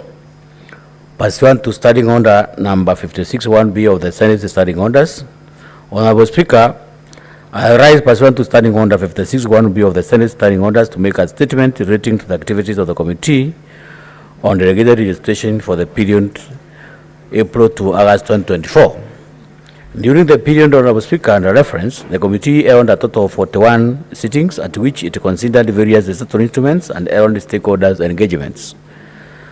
Committee benchmarking and stakeholders' engagements. Honorable Speaker, the committee did not undertake any benchmarking activities but engaged with 10 stakeholders in the consideration of various legislative instruments. On processing of statutory instruments, Honorable Speaker, the committee considered and acceded to the following statutory instruments. 1, the revision of laws under 2023. 2, the National Building Code 2024. 3, the Fisheries Management Regulations Legal Notice number 4956 of 2024. 4, the Survey Electronic Cadastral Transactions Amendments Regulation 2024, Legal Notice number 70 of 2024. The Community Land Amendments Regulations Legal Notice number 73 of 2024. The Land Registration Revocation Regulations Legal Notice number 75 of 2024, and the Climate Change Carbon Markets Regulations Legal Notice number 84 of 2024. The committee announced the following statutory instruments: the Social Health Insurance Fund Regulations, the Social Health Insurance Tribunal Procedure Laws, the Physical Land Use Regulations, Planning Fees and Amendments, the Land Amendments Regulation Legal Notice number 74 of 2024, and the Land Registration General Amendments Regulation Legal Notice number 77 of 2024. Honorable Speaker, the committee, through a motion, sought an extension for 3 statutory instruments on land matters, namely the various forms and the fees amendments rules legal notice number 69 of 2024, the Land Adjudication Amendments and Regulation legal notice number 76 of 2024, and the Survey Amendments Regulations legal notice number 71 of 2024. Honorable Speaker, these regulations later came into operation. Honorable Speaker, the committee formed its resolutions on the draft water sector trust fund projects funding criteria formulated pursuant to section 116(3) of the Water Act number 43 of 2016. The committee communicated its resolution to the Ministry of Water, Sanitation and Irrigation for adoption of prior to publication of the same regulations. Honorable Speaker, during the period under review, the committee also considered the draft Affordable Housing Regulation 2024 and made several inputs prior to the publication by the Minister of Lands, Housing and Urban Development. During the preview, the committee also, Honorable Speaker, resolved to have the Minister of Lands, Housing and Urban Development withdraw and republish 3 statutory instruments that were amended and expired statutory instruments. Honorable Speaker, and during the remainder of the third session, the committee has prioritized the conclusion of the consideration of such instruments before the committee. The committee also intends to engage with the counterpart committees of the county assemblies for capacity building. As I conclude, Honorable Speaker, I wish to thank the Office of the Speaker and the Clerk of the Senate for the steadfast support and they have accorded this committee, as well as members of the committee for their dedication, commitment to duty.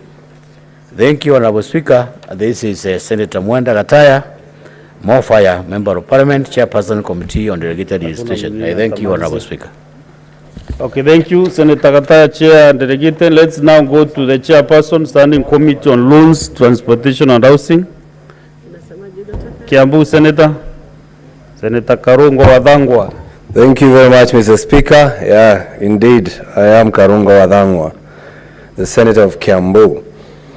Mr. Speaker, I rise pursuant to Standing Order 56(1)B to make a statement on the activities of the Standing Committee on Roads, Transportation and Housing for the period commencing 1st of April 2024 to 30th June 2024.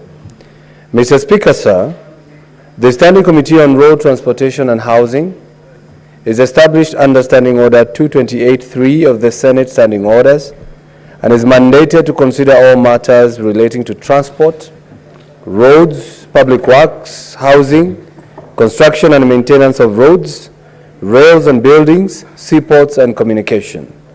Mr. Speaker, sir, during the period under consideration, the committee held 18 sittings. The committee considered 2 bills, 1 legislative proposal, 1 petition, and 17 statements. And with me that I'll table attached to this statement is a schedule of legislative business considered by the committee. During the period under review, 7 statements that have been referred to the committee in the previous reporting periods were considered but not concluded because the committee sought supplementary information from the respective government agencies. The committee has, however, received several responses to statement to which it intends to consider during a retreat of the committee. Mr. Speaker, sir, the committee adopted a methodology of consideration of statements where it invites senators who request for statements referred to the committee before seeking a response from the relevant government agencies. Mr. Speaker, the purpose of this methodology is to apprise the committee on the nature of the statement, information gathering, policy review or intervention, deviation of law or processes that would call for oversight on the part of the committee. Reduce the number of supplementary issues that are sought from the statements and to provide clarity to an issue before the committee seeks for a response to the statement. If you allow me, Mr. Speaker, just for clarity, what I'm trying to say is that once we receive the statement from the Speaker, before we direct it to the agencies or government agencies to get a response, we first of all invite the senator who sought that statement so that they can give us more information, because we understood that our statements at this House, they are over-edited, Mr. Speaker. Mr. Speaker, sir, in the reporting period, the committee held the following two consultative meetings. One, with the Ministry of Lands, Public Works, Housing and Urban Development, to deliberate on conditional grants to counties on the Kenya Urban Support Program, that is KUSIP 2, and the Kenya Informal Settlement Improvement Project, that is KISIP 2. The committee will be further engaging the Ministry of Lands, Public Works, Housing and Urban Development to ensure that eligible counties are prepared to absorb the funds from the grants. That is because we noted most counties are not prepared to absorb these funds, Mr. Speaker. Or Madam Speaker, B, with the Ministry of Roads and Transport to deliberate on the conditional grant to counties on the Roads Maintenance Levy Fund, RMLF. The committee established that the Ministry of Roads and Transport was not willing to disburse the RMLF funds to counties in pretext of being required not to do so by the National Assembly through a resolution of 28 September 2023. The same is evidenced by the failure of the National Assembly to include the RMLF share to counties in the County Government Additional Allocation Bill 2024. And in this one, we hope the new CS, Mr. Chilchil, will agree with the committee on how to give these funds to the counties. Mr. Speaker, sir, Madam Speaker, sorry. In this period, the committee visited the Roads and Transport Authority of the United Arab Emirates so as to enhance the capacity of the Committee on Policy Framework and Operations in the areas of bus rapid transit system and road tolling system. Madam Speaker, the committee experienced the following challenges. One, delayed response to statements, petitions, and inquiries by government agencies. The committee experienced cases of delayed response to information, sought partly because some statements were not clear as to where to seek the information between the national government agencies and the county governments. Madam Speaker, number two, we also experienced the following challenge: non-attendance of the meetings to consider responses to statements by senators who requested the statements. This delayed conclusion of the statements. And Madam Speaker, here, the committee also adopted another methodology by inviting the senators to our committee through letters, so that we can file those letters, and whenever they are needed, we can produce to the Senate to show that so-and-so failed to appear before the committee, so that once we consider the statement without the Senate in question, nobody would blame the committee, Madam Speaker. And with that, Madam Speaker, I thank you. My name, Karungo Wadhangwa, Senator of Kiambu, Chairperson, Committee on Road, Transportation and Housing. Thank you very much. Thank you, Senator Karungo Wadhangwa. I believe the next statement was to be issued by the Senate Majority Leader. So he's not here. So next order.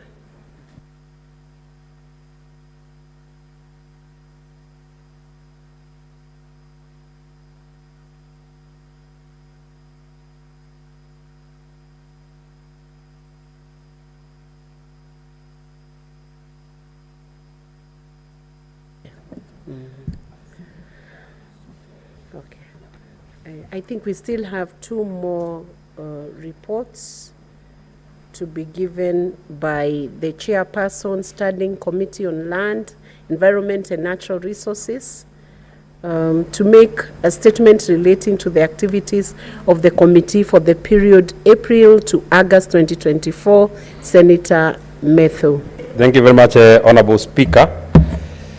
I rise pursuant to Standing Order 56(1)B of the Senate Standing Orders to make a statement relating to the activities of the Standing Committee on Land, Environment and Natural Resources during the period of April to August 2024.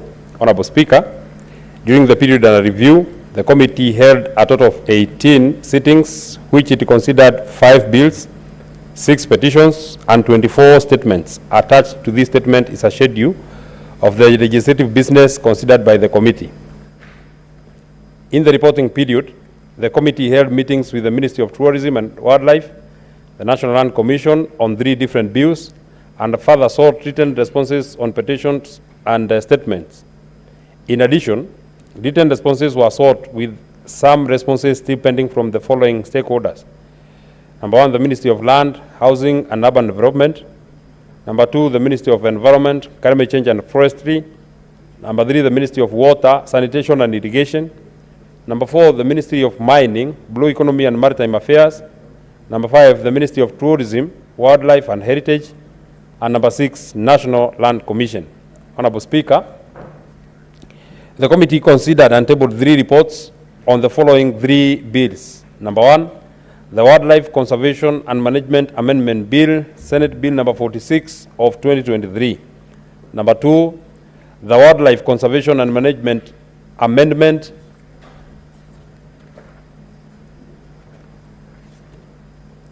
Bill, Senate Bill number 49 of 2023. Number 3, the National Rating Bill 2022, National Assembly Bill number 55 of 2022.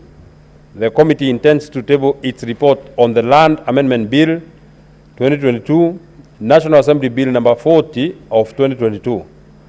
Following the conclusion of the consideration of the bill, conclusion of the consideration of the bill.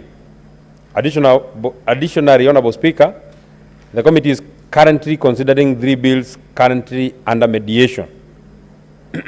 Honorable Speaker, the committee has 8 petitions committed to it that are pending and under consideration, having tabled 1 report of the petition by the Siani residents on the destruction of the 41 hectares of Siani wetland during the period under review.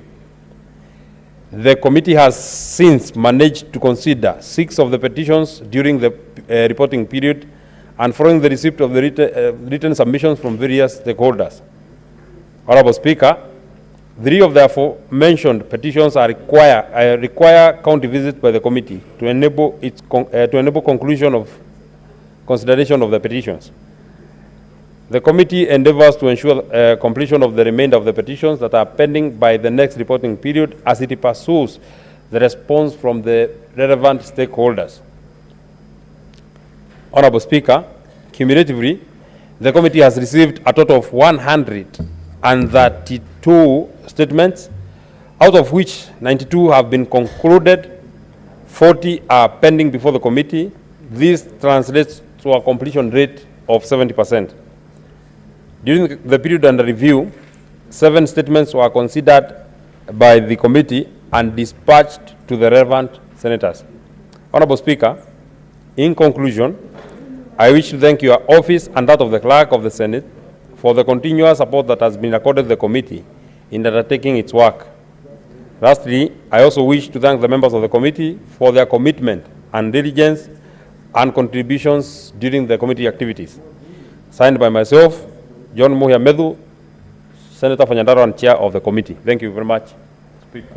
Thank you, Senator John Muhia Medhu.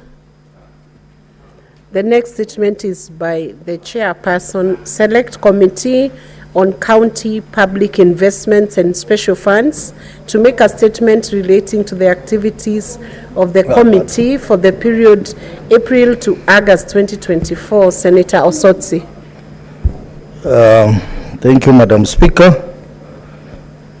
Madam Speaker, I rise pursuant to Standing Order 56(1)B to make a statement on the activities of the County Public Investments and Special Funds Committee for the period commencing April 2024 to September 2024. That is the last 5 months. During the period under review, the committee held a total of 65 meetings within and outside the precincts of Parliament to consider matters within its mandate. Honorable Speaker, during that period, the committee concluded interrogation of reports of the Auditor General on the financial public funds in counties for the years 2018-2019, 2019-2020, and 2020-2021, where we met 44 county executives. During the said interrogation, Madam Speaker, numerous cross-cutting issues affecting the operations of the funds were identified, and various recommendations are going to be provided in the reports that we are going to table. Madam Speaker, in the funds, we noted a lot of anomalies, including there being multiplicity of funds doing the same function. We had issues of non-compliance to the law. We had issues of governance and many other issues. Madam Speaker, all these issues are going to be detailed in our reports. Having concluded the consideration of the county funds, the committee embarked on interrogation of the audit report for county hospitals, county corporations, and county municipalities. Let me start with county hospitals, Madam Speaker.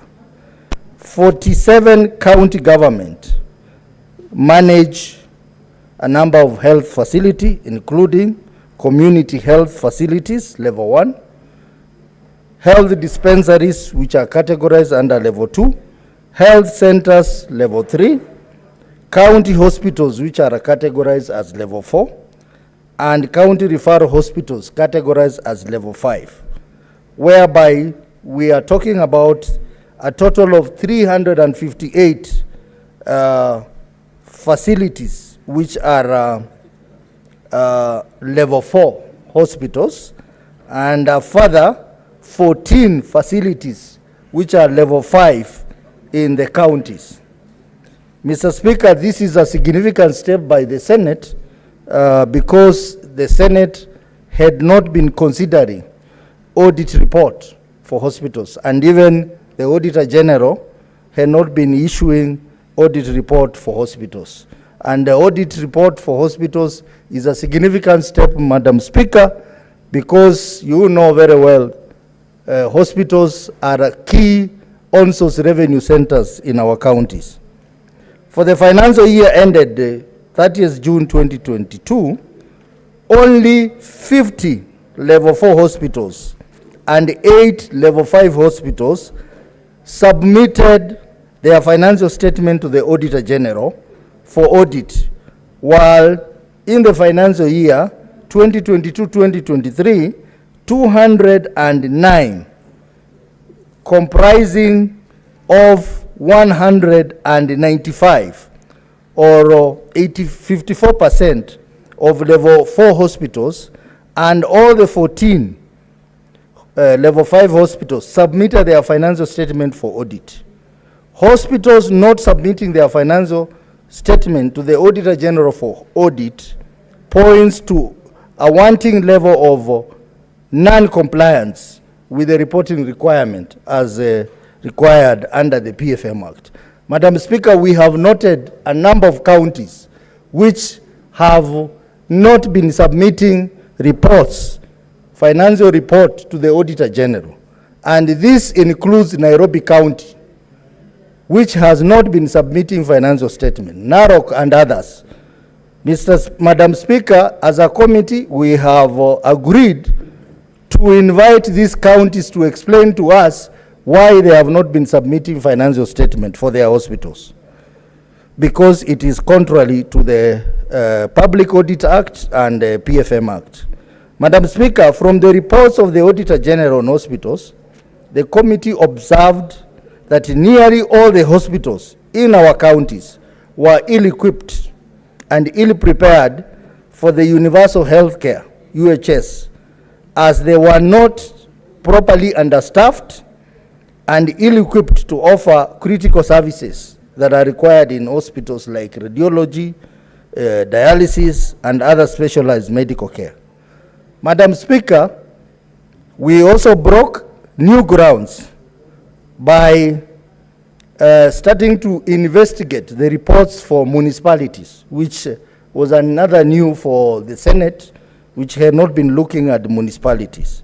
Honorable Speaker, the data available indicates that there are 110 gazetted municipalities established by 45 counties, with the Nairobi and Mombasa cities being deemed to be counties as stipulated under Section 6 and 27 of the Urban Areas and Cities Act, Cap 275. Kiambu County records the highest number of municipalities at 12 municipalities. The committee noted that most municipalities lacked autonomy in terms of their function, their management, and finances, that adversely affecting the performance of various municipalities in service delivery in our counties. We noted that the Department of Lands and Physical Planning has been running municipalities contrary to the law in most of these municipalities, Madam Speaker. So, Madam Speaker, we'll be coming up with a report on the financial audit report for all the municipalities in the country. And we also hope that this is another major source of on-source revenue in our counties, that with the proper governance, we are going to see a rise in the level of on-source revenue. Meeting with the stakeholders, during the period under review, Madam Speaker, the committee met with key stakeholders, including the Honorable Attorney General and the Auditor General, to deliberate on a number of issues affecting counties. The upcoming activities and reports, Honorable Madam Speaker, the committee has also adopted a total of 108 reports of all the water companies in Kenya, and we have processed them for tabling and debate in this House. Madam Speaker, this is the first level of audit reports for these water companies. From next year, the committee will be starting the second level of review of the audit report for water companies, which includes the current reports up to the year ended 2023. The committee plans to conduct fact-finding visits to various counties, subject to availability of funds, to inspect the various water companies, report writing, and continue to interrogate audit report for hospitals, municipalities, and corporations in our county. In conclusion, Madam Speaker, from the interaction with the different county executive, the committee continues to observe that there is an apparent wastage and misappropriation of public resources in our counties, particularly the public funds which are established in our county. And of concern, Madam Speaker, is the bursary funds in our counties. Bursary funds in our counties have been misappropriated. And I think this House has to take a stand that bursaries, it is high time that we abolish bursary funds in our counties, because that is not a devolved function and the funds continue to be misused.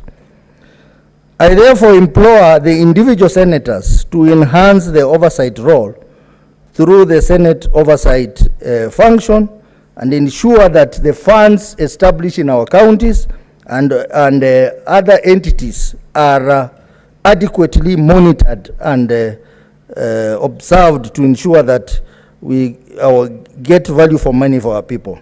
I further wish to implore the House and its committees to hold governors to account for public resources under their control, noting that governors are the chief executive officers of counties as per Article 179 of the Constitution. They are responsible and the buck stops with them. Madam Speaker, with those few remarks, I submit. Honorable Godfrey Osozi, Chairperson, CPIC. Thank you, Senator Osotsi. We now receive a statement pursuant to Standing Order 57-1 from the Senate Majority Leader. He will issue a statement on the business of the Senate for the week commencing Tuesday, 8th October 2024. Senator Aaron Cheriot.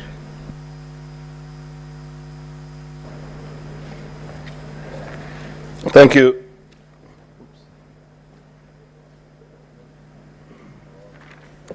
Thank you, Madam Speaker. This is a statement by the Majority Leader on the business of the Senate for the week commencing Tuesday, 8th of October, 2024, which is pursuant to Standing Order number 57-1.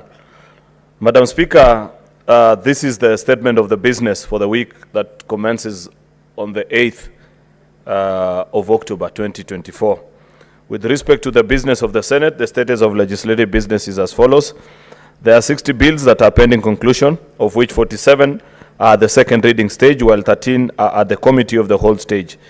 30 motions, including the ones in the order paper for today, under notices of motion are pending conclusion. 21 petitions are due for reporting in the respective standing committees. 419 statements are pending before standing committees. On Tuesday, the 8th of October 2024, the SBC will meet to consider the business for the week. Tentative business for that day will include business not concluded from the order paper, as well as business indicated in the notice appended to order paper. The tentative business for morning sitting of Wednesday, the 9th of October 2024 will include schedule of questions to cabinet secretaries as approved by the SBC, as well as motions. The summary of questions, Madam Speaker, are as follows. There's a question to the CS for ASAL by Senator Rachel Murgor, and another one to the CS of Diaspora and Foreign Affairs by Senator Edwin Sifuna. There's question number 49 by Senator George Mbugwa to the CS for Health. Question number 75 to the CS for Health from Senator Peris Tebuiko. There's a question by Senator Jackson Mandago to the CS for Health. Another one to the CS for Health as well by Senator Agnes Kavindu. Another one to Senator Joyce Korir. And last but not least, to the CS for Health by Senator Hamida Kibwana. The business for the afternoon sitting on Wednesday, 9th October 2024 will include business not concluded in the order paper for Tuesday, 8th of October 2024 and the following.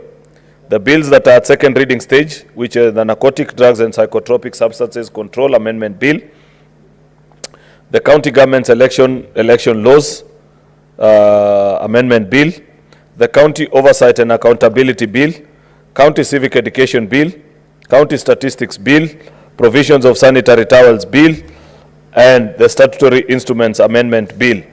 The bills that are the Committee of the Whole, which are the Houses of Parliament Bicameral Relations Bill, the Nuts and Oil Crops Development Bill, the Public Transport Motorcycle Regulation Bill, the Street Vendors Protection of Livelihood Bill, the Fire and Rescue Services Professionals Bill, Local Content Bill, Early Childhood Education Bill, Land Amendment Bill, Intergovernmental Relation Bill, Energy Amendment Bill, National Disaster Risk Management Bill, and the Cooperative Societies Bill.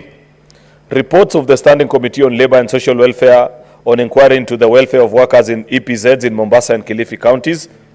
There is a report also on the Standing Committee on Devolution on the intergovernmental relations into the inquiry of the personal security concerns raised by Honorable Philomena Kapkori, the DG of Trans Nzoia. Reports of the Standing Committee on Devolution and Intergovernmental Relations on its inquiry into the state of markets in Vihiga and Bungoma County visits arising from a statement sought by Senator Godfrey Osotsi and Senator David Wakoli. There is also a motion on the report of the Select Committee on CPIC and Special Funds on its consideration of audit report of the various water services company for financial year 2018-19, Volume 6, 19-20, Volume 7, 2021 financial year, Volume 9. There is also a motion on the development of policy and law for social risk management in infrastructure development projects in Kenya. There is a consolidation of bursary funds for equitable access to education in Kenya and steps to effective management in cities, towns, and urban areas in the country.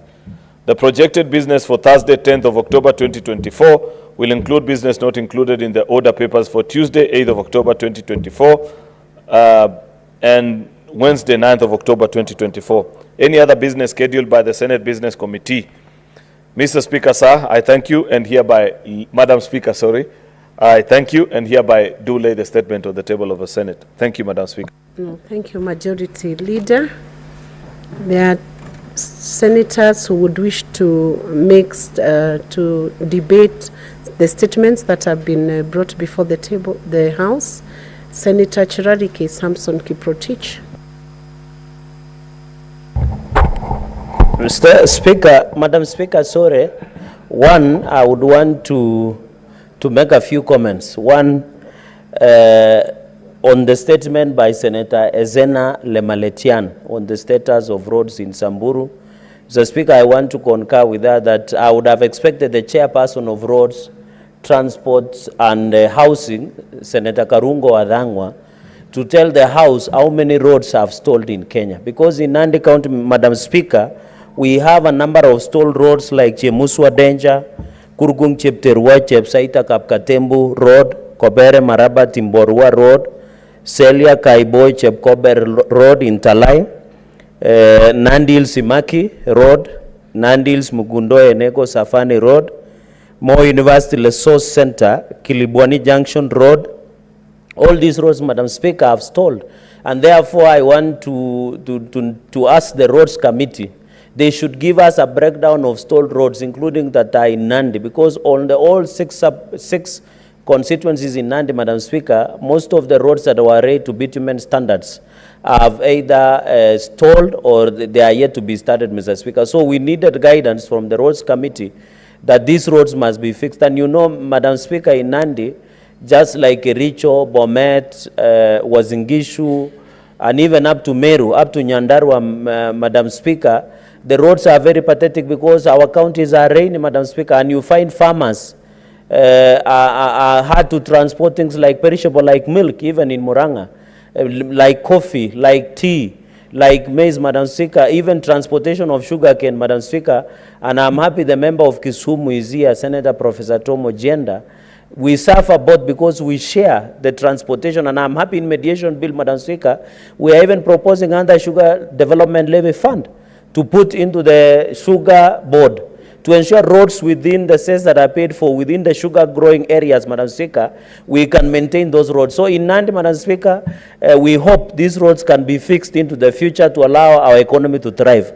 Number two, Madam Speaker, I would have expected the Senate Majority Leader, and I wish he would be listening, while I appreciate Senator Adama Olekina is now part of government, Madam Speaker, I would want him to listen to us, the majority. I would have expected him to give us the status, Madam Speaker, on the functionality of the House. Madam Speaker, you remember a few weeks ago, we were being told the operations of the Senate,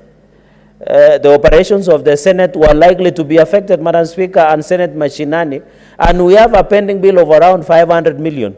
I want to appeal to Senate Majority Leader, even if he does not state it on the floor of the House in the plenary, Madam Speaker, he should at least call us for a kamkunji with your office so that we can iron some of these challenges. And I can see my law lecturer, Professor Tomo Jenda, who taught me principles of conveyancing, is excited because he's the one who arrived in government before others, and I'm told he has been serving teen state house. Madam Speaker, finally on the nightclubs, I saw the final, this will be finally on Senator Amidas.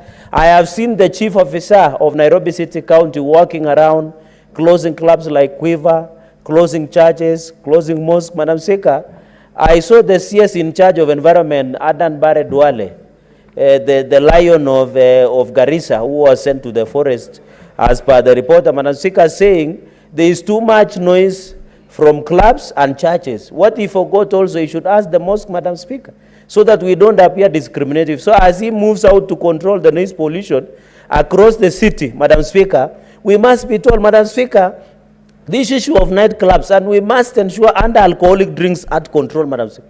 There is a club in Eldoret that shares with a school only 100 meters, Madam Speaker. We want to be told, Madam Speaker, yes, and it looks like Senator Metu has been a patron in that club, Madam Speaker. That club is only 100 meters to 50 meters from the school.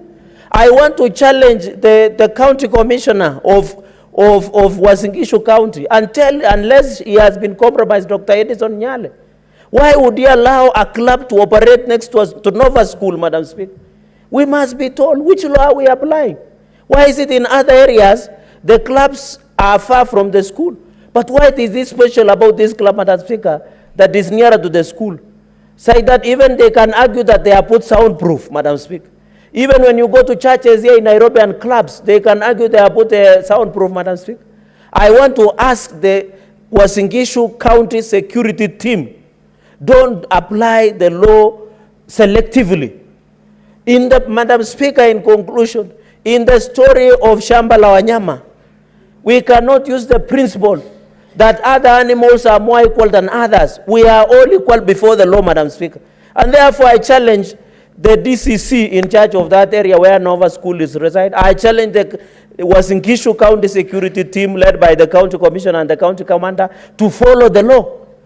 If we allow, Madam Speaker, those issues to function, we are breeding impunity in this country, Madam Speaker. We will not allow, Madam Speaker. That is why I'm challenging, let us, by the end of next week, that club should be closed, Madam Speaker. We cannot be applying double standards in this country. If we cannot follow the law, why would you close Quiver, for example? Why would you close the one near schools or near parliament? Let's everybody operate without following the law, Madam Speaker. And I think it is very important that even as noise pollution is being followed, Madam Speaker, we must follow it to ensure that we go into the future, Madam Speaker. With those very many remarks, I submit, Madam Speaker, and support all the statements, including the statement on lands. Although the chairperson, I know is still on a borrowed time, Madam Speaker, that he is yet to invite me on the status of construction dams, Madam. I think Majority Leader should guide to your member chair. Point of order when he's giving his comments. What are you clarifying, Senator Metu?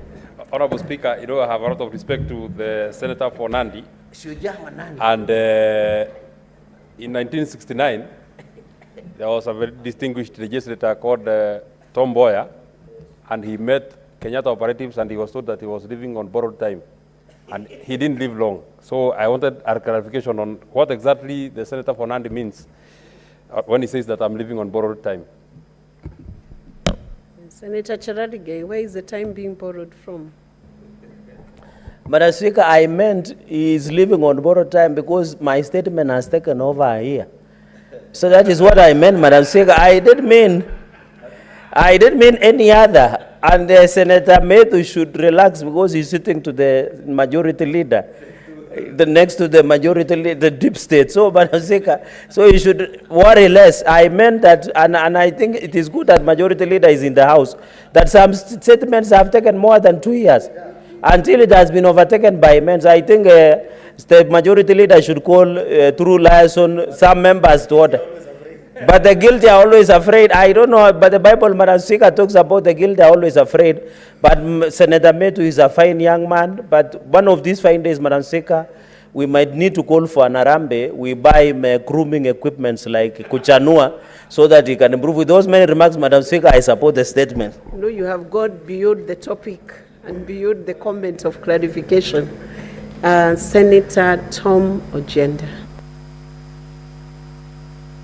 Yes, Madam Speaker, my contribution was to second or to ride on the statement by Senator Lel-Matian on, Madam Speaker, the transport question that my colleague, Senator for Nandi, has ably dealt with. Madam Speaker, it is important that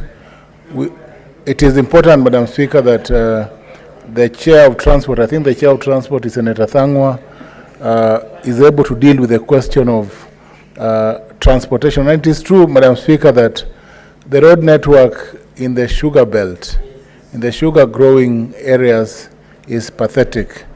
It is pathetic, Madam Speaker, to the extent that farmers are not able to get value for money for the product that they deliver because of tractors breaking down every so often, because of the difficulty in transporting produce, in this case sugarcane and other crops.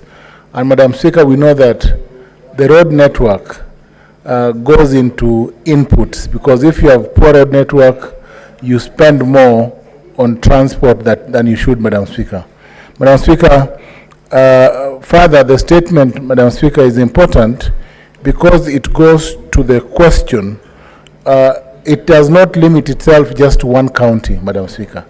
It is a problem that all counties experience, and Madam Speaker, this evening, I will urge the Chair of Transport to ensure that there's an engagement with the CS Ministry of Roads, who was here last week, and with whom we engage. And the new CS of Transport, Madam Speaker, the CS Chirchir, undertook to engage on outstanding projects, including, Madam Speaker, and this we talked about last time, Madam Speaker, the road network in Moroni, the one connecting Moroni and Kisumu. That road is 30% complete. And there was a question of allocation of funds, Madam Speaker, and we've spoken to the allocation. And it is important, Madam Speaker, that overall, the assessment in the road network takes into account the roads that were spoiled due to the El Nino rains, and that so far have not been brought to the level that they should be, and also bridges that were broken because of the heavy rains during the April cycle. And Madam Speaker, this afternoon, I think it is important for Senate to ensure that we process all the outstanding questions on roads and on the bad road network in most of the counties, Madam Speaker. I support. Senator Ledama Olekina, few minutes. Thank you, Madam Speaker. Madam Speaker, I rise to support the statement by Senator Hamida on the issue of on the rise of entertainment joints and nightclub in residential areas within Nairobi City. Madam Speaker, this is a menace, and I think we really ought to support the governor of Nairobi in trying to control. This, Madam Speaker, if you look at it, is a statement that has been brought to the Security Committee. And while I stand here, Madam Speaker, this problem is not only in Nairobi. This problem is countrywide. And with this problem being countrywide, today I want to speak about what is happening in Narok County. Madam Speaker, because of all these nightclubs, night joints closer to residential areas, from January of this year, we have lost 22 people in Narok County who are being butchered at night. In fact, yesterday I called the IG and I requested him to be able to take measures to try and see how we can be able to control this thing. When I was traveling out of the country, I was called and I was told that one of my friend, who was also seeking the voters to support him to come to this house, his name is Olaldapash, his son was killed at night. You know? And in fact, those people who killed him in Narok town butchered him, removed, I don't know whether they mutilated his body. And it's just because of this issue of allowing these entrepreneurs to be all over. I think it's about time that we now zone our county headquarters. Nairobi County has got to be zoned. We don't have to have clubs everywhere. We can actually have a beer street for those people who like drinking. You know, if you go to Nairobi West, there is a whole street which is a beer street. Why don't we just put everything there? You know, even yesterday I had the Cabinet Secretary for Environment, Senator Adedwale, talking about the noise. It's not only about the noise, but people are taking advantage.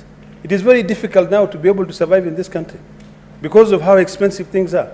So, Madam Speaker, I want to request that when the Security Committee will be dealing with this statement by Senator Hamida, I would like them to also deal with the menace in Narok County. We cannot lose 22 young men. You know, they are butchered at night. The security operators are there. This matter is reported to the security and nothing is being done. You know, I'm grateful that yesterday when I spoke to the IG, he promised that he's going to take measures to ensure that he either change the entire security people in Narok town or at least get to the end of this. So this statement is very important.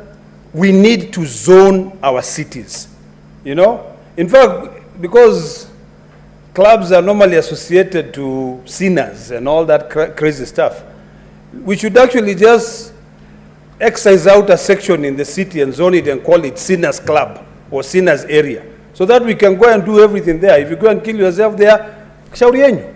But in residential, it is something that really hurts me. So, Madam Speaker, I support this statement, and I hope that the IG and the Security Committee of this House will take action. Thank you, Madam Speaker. Thank you, Senator Ledama. We now reorganize the order paper and direct that order number 19, 20, 21, 22 be deferred.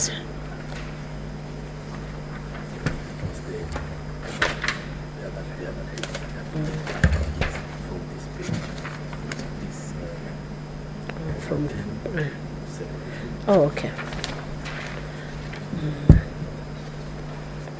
We reorganize the order paper to defer order number 12, 13, 14, and 15.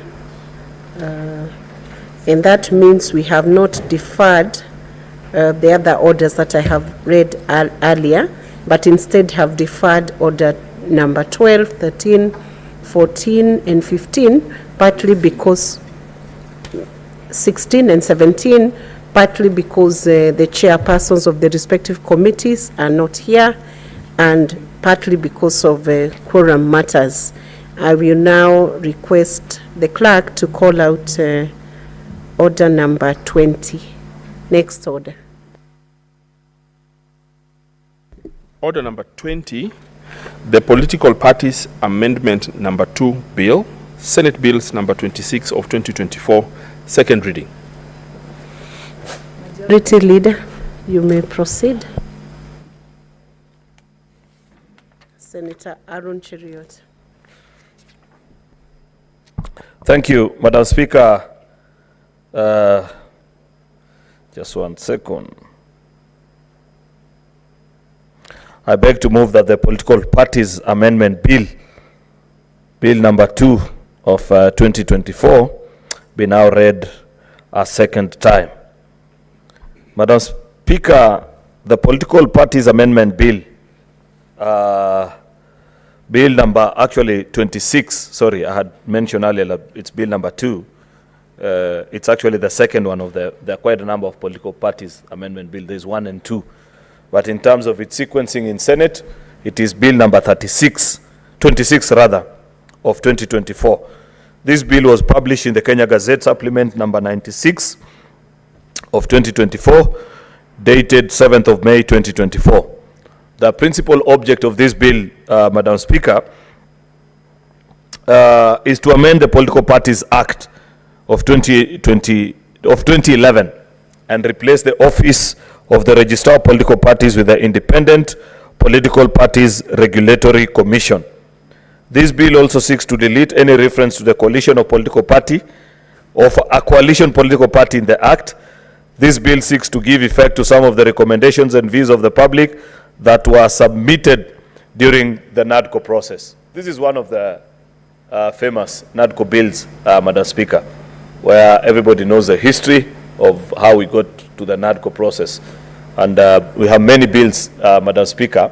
We have since passed the IBC bill, and this is one of the 3 that are remaining before the Senate, including now, later on, a constitutional amendment bill that is before Justice and Legal Affairs Committee, which you are a member.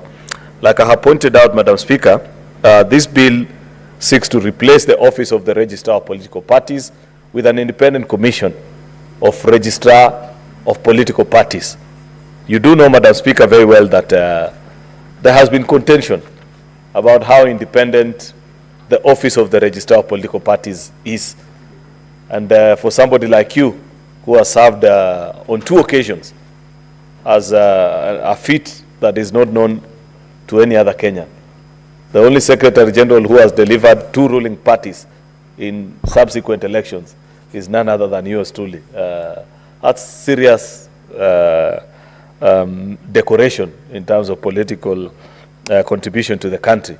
I know in 2017, you are Secretary General of JAP, which morphed into the Jubilee Coalition, and the last general election, Madam Speaker, you served as the Secretary General of the ruling party, United Democratic Alliance. And anybody that has been within the circles of political parties know how crucial this office is. Sometimes the difference between keeping an official, losing an office, losing a party, and not losing it depends on the decisions that are made there at the political parties. A very powerful office, especially when you're getting near to elections time, Madam Speaker.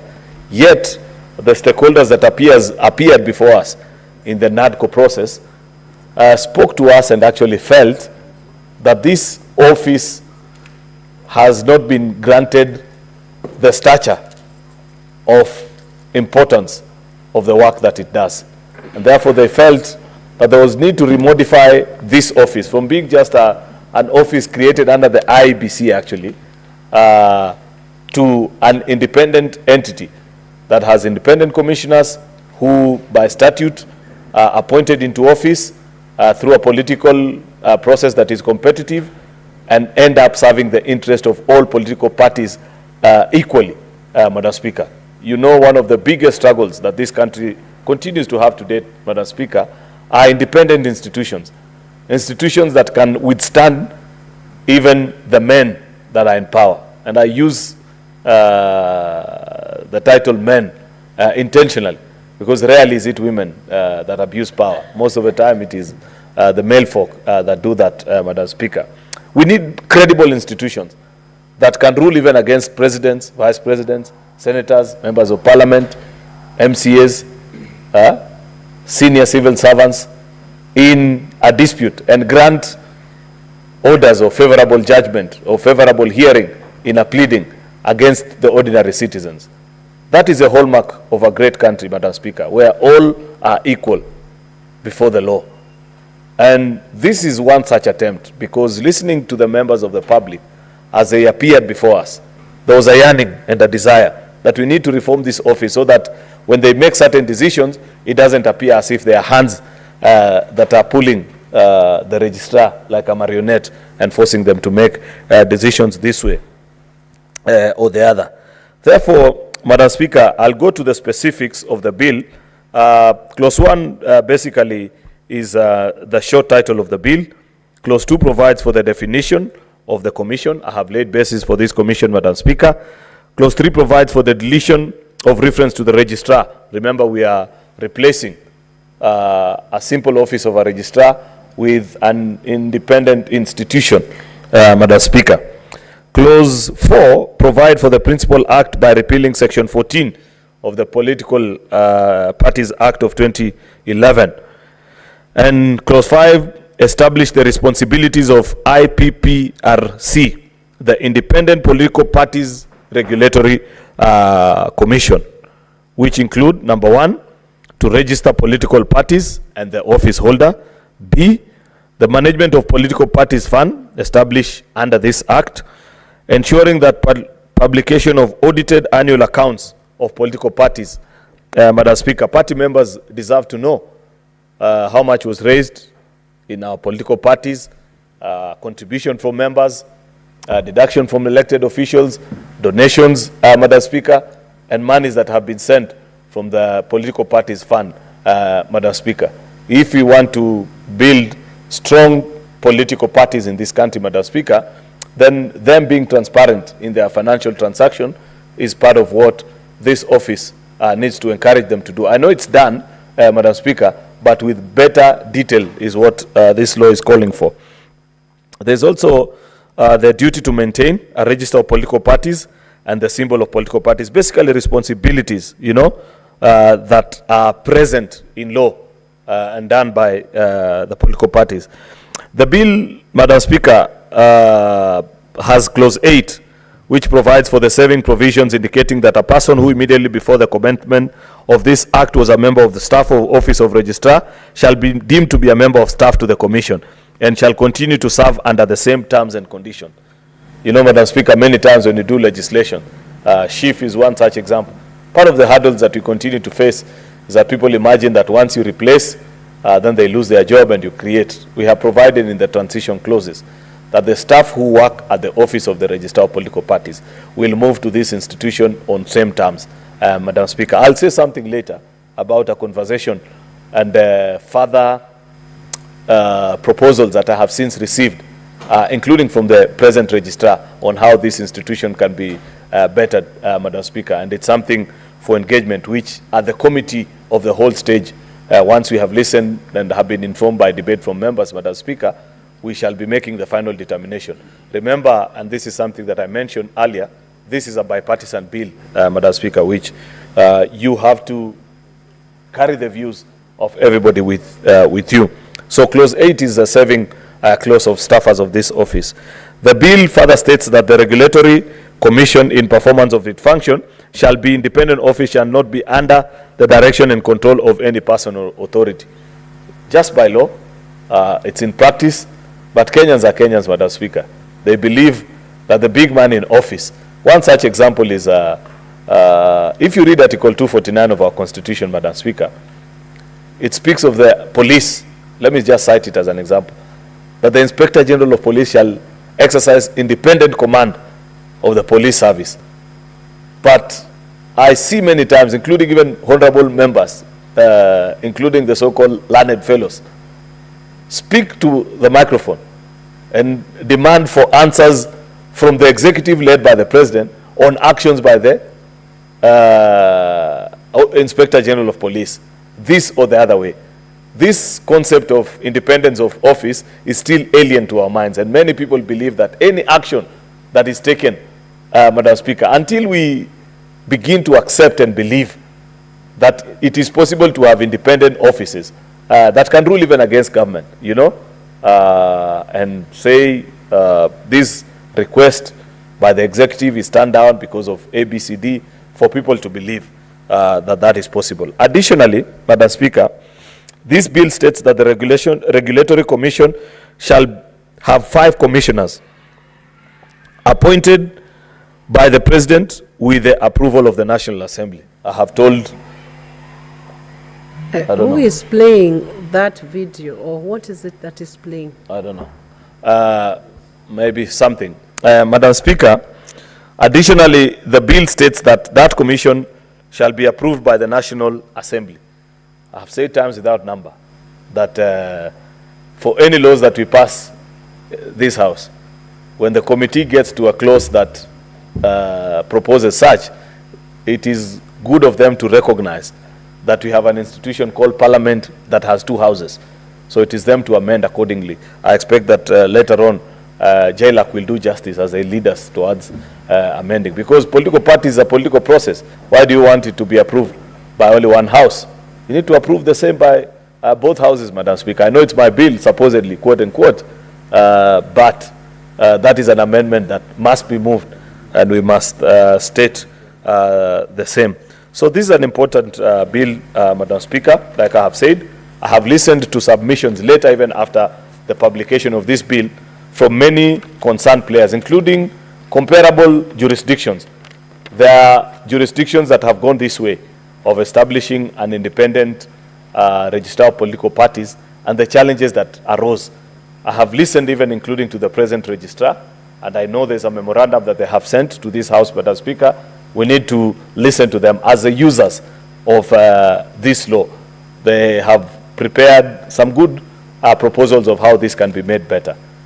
It's only that I have noted and I have stated, Madam Speaker, that this was a bipartisan bill, and therefore even in seeking amendments, the same has to be considered. But this is good progress, Madam Speaker, which I hope we can conclude on, and this can become law, Madam Speaker, so that we have better sanity in our political parties. You know, there are too many political parties, Madam Speaker.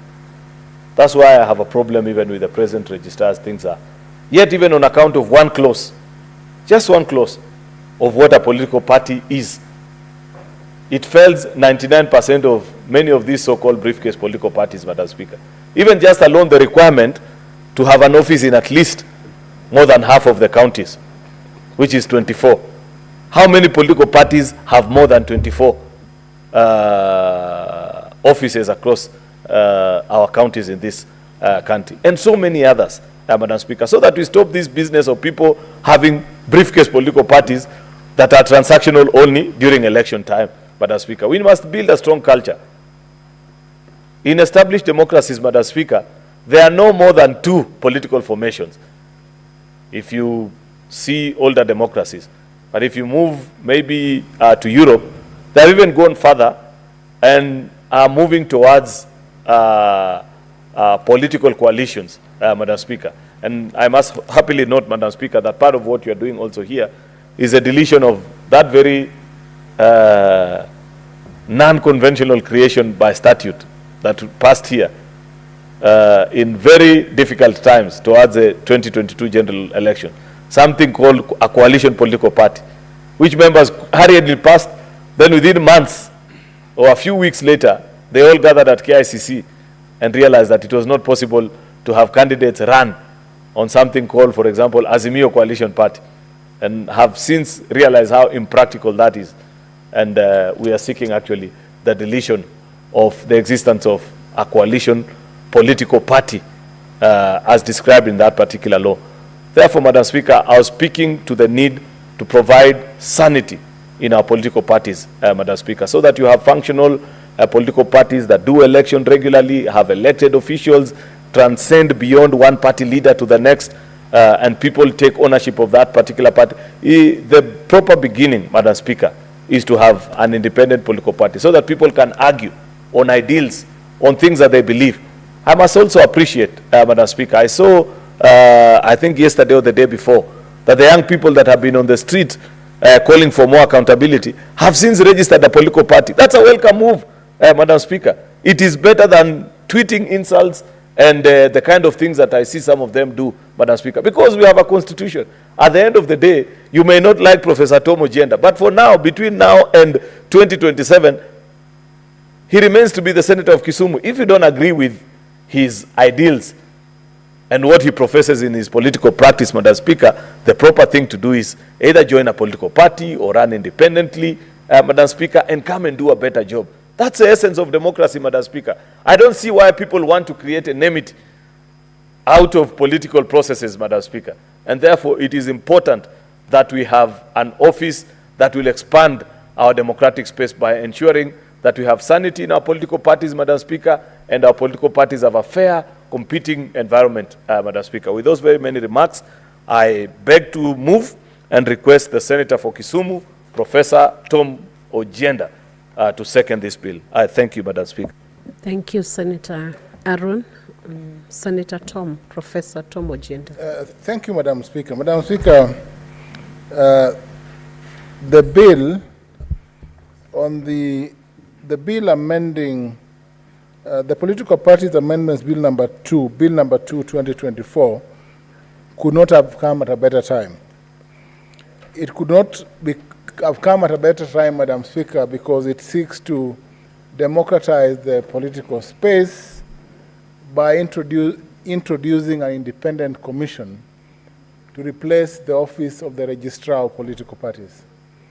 Madam Speaker, from the onset, it is clear that an independent commission would fall within the rubric of commissions regulated under Article 251, and therefore would be independent not only in execution of duty, but in ensuring that the oversighting of political parties and the framework of political parties is governed by the 5 individuals who shall be appointed in accordance with the proposals under the new Section 33B, uppercase B of the amendments. Section 33 uppercase B, as intended, mandates the appointment of a commission of 5 appointed by the President after nomination by the National Assembly, Madam Speaker, consisting of 2 men, gender equality, man and woman, nominated by the majority party, and another 2, man and a woman, nominated by the minority party. The last member in the Commission of 5 is nominated by the Public Service Commission. Madam Speaker, this is a move in the right direction.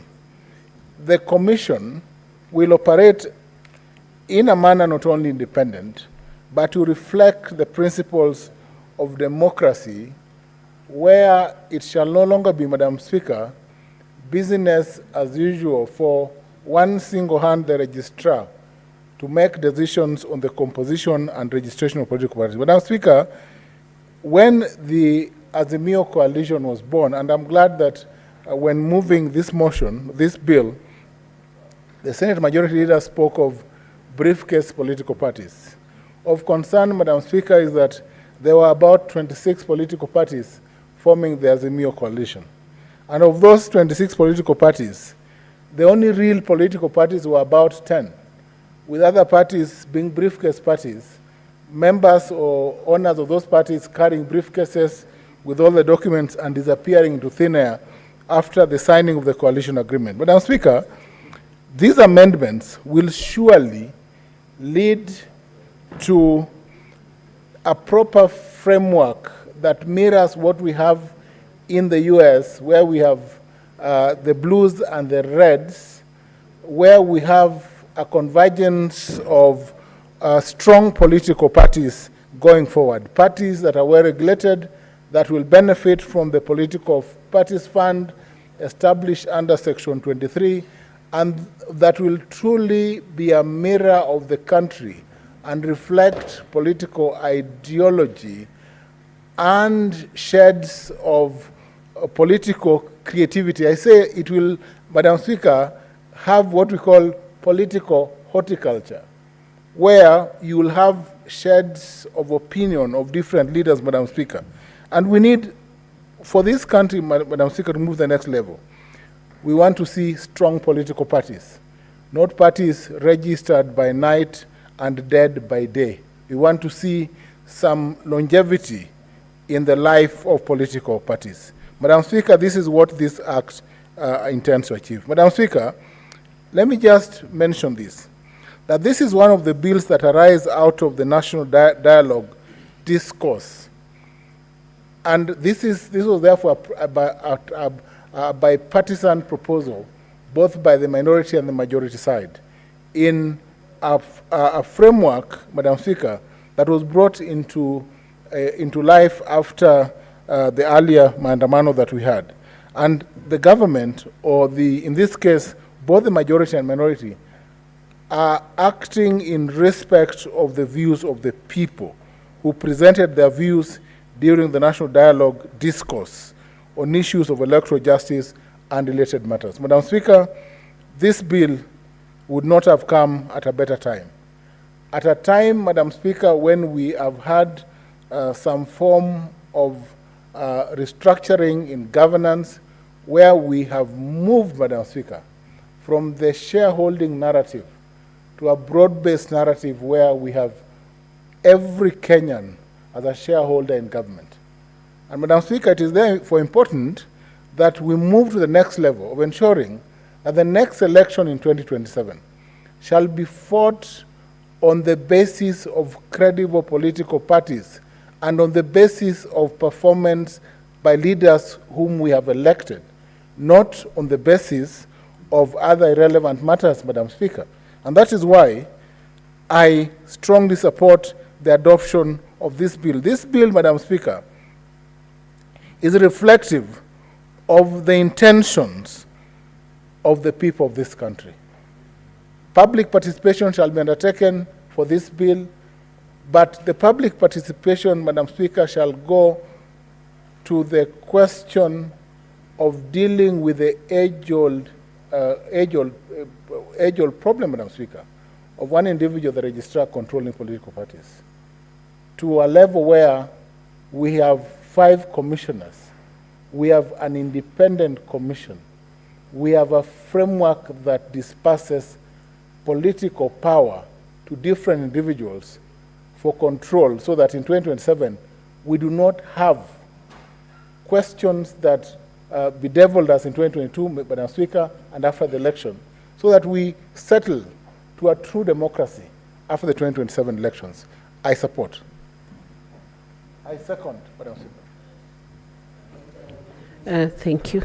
Thank you, Senator Professor Tom Ojenda. Honorable Senators, I propose the question that the Political Parties Amendment Bill number 2, Senate Bills number 26 of 2024 be now read a second time. This bill is now open for debate, and I want to invite Senator Cherarike Samson Kiprotich to take the floor.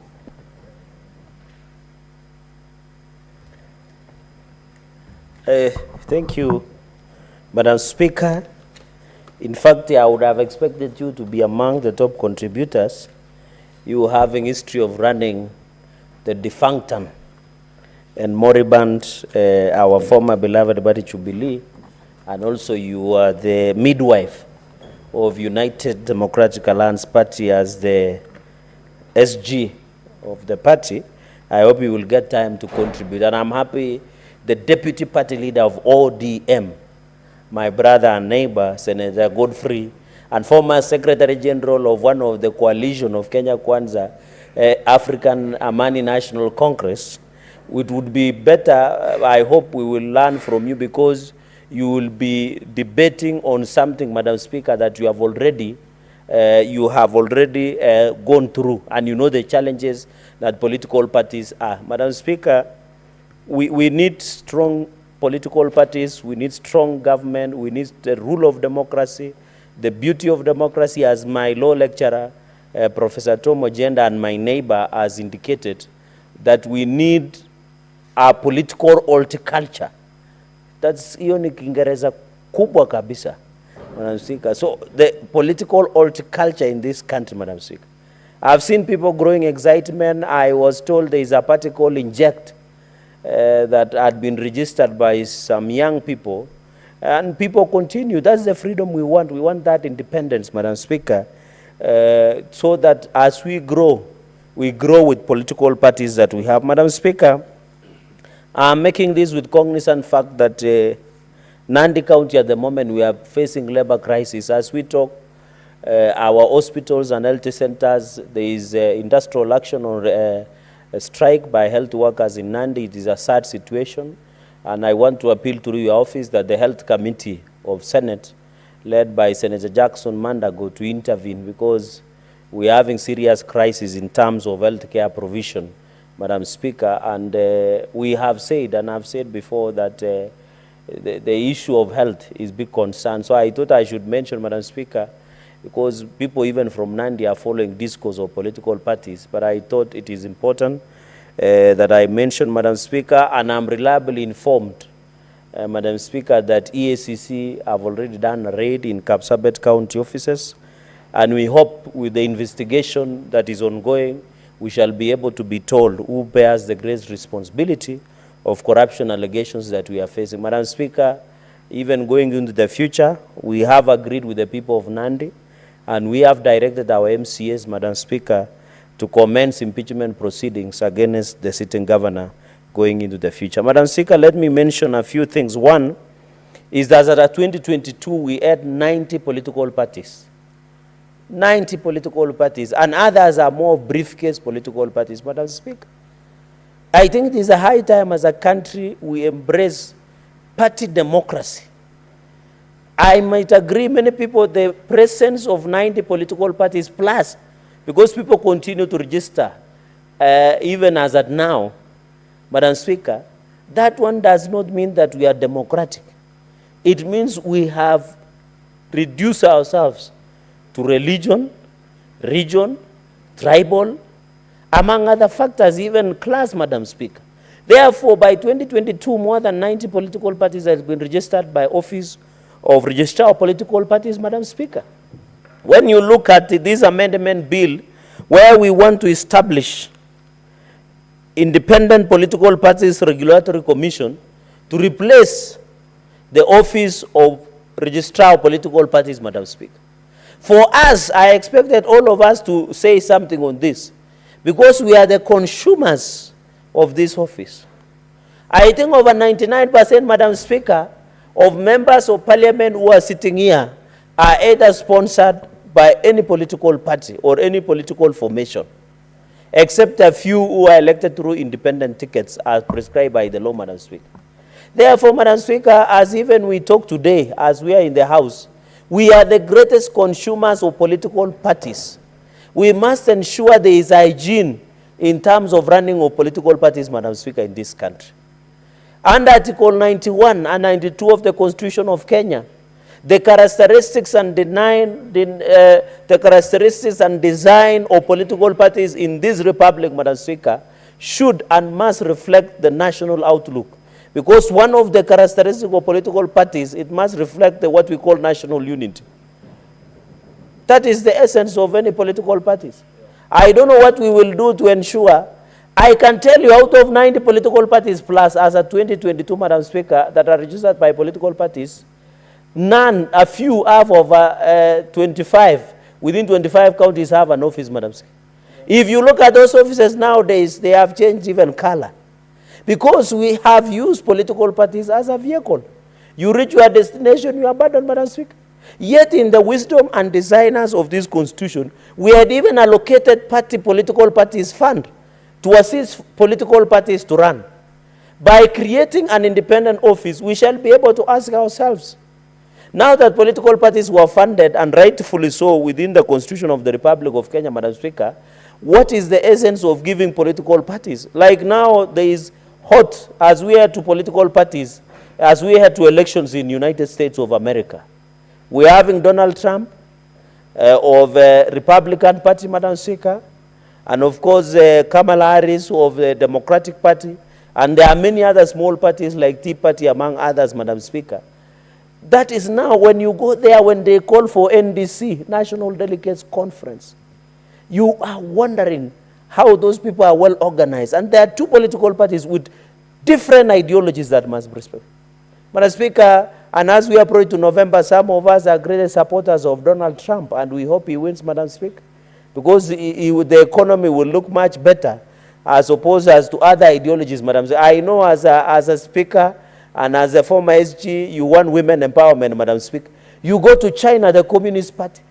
It is operated like a military style, with military precision and concision, Madam, with an eye of military marksman. You go here to Chama cha Mapinduzi, the organizational structure of CCM Chama cha Mapinduzi, led by our beloved sister, the President of Republic of Tanzania United, Mheshimiwa Samia Suluhu Hassan. The way they are organized from the grassroots, from the village to the national level is so meticulous that we as a country, we must build political parties on ideology. But also we should avoid political party tyranny, Madam Speaker. And that is why some parties, they cannibalize others, Madam Speaker. I saw was it Tundu Lucy or what, Tundu Lisa. Madam Speaker, they are planchooning him. I saw allegations where somebody, a party official, was removed by a moving bus, and those people decided to cannibalize, Madam Speaker, that party official. We also, as we preach for political ideology, we should not allow also political parties tyranny. So that even if you are the massive political party, you don't need to swallow or cannibalize other political parties. So we hope in this country, we will build a party like communist-like, like Republican Party, like Democrat Party, Madam Speaker, like Chama cha Mapinduzi Party, and even our brother and our elder statesman of NRM, National Resistance Movement, NRM, by the Museveni, the president of the Uganda. We have seen also the Bobby Wine one, the National Unity Party platform. You go to South Africa, we have ANC. Also ANC is losing makucha. What do you say makucha in English? Is losing some nails. We saw Mkonto and Zizwe by the former president, President Jacob Zuma. And even our brother who was fiery the other day when he came, he didn't have numbers. Kumbe he had phone numbers, the one Julius Malema, Madam Speaker, when he came to this republic. So we want to see the vibrancy, the ideology. When you walk to ANC, you know what the ideology is. They are the people who liberated South Africa from the white minority rule.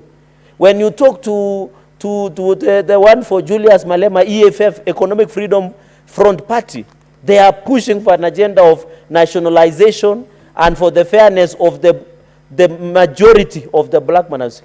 When you go to the DA, Democratic Alliance Party by Stephen Eisen, they have an ideology that that they are pursuing, Madam Speaker. Even the Mgonto one Sinswe that is being read UMK by Jacob Zuma, the former president of the Republic of South Africa.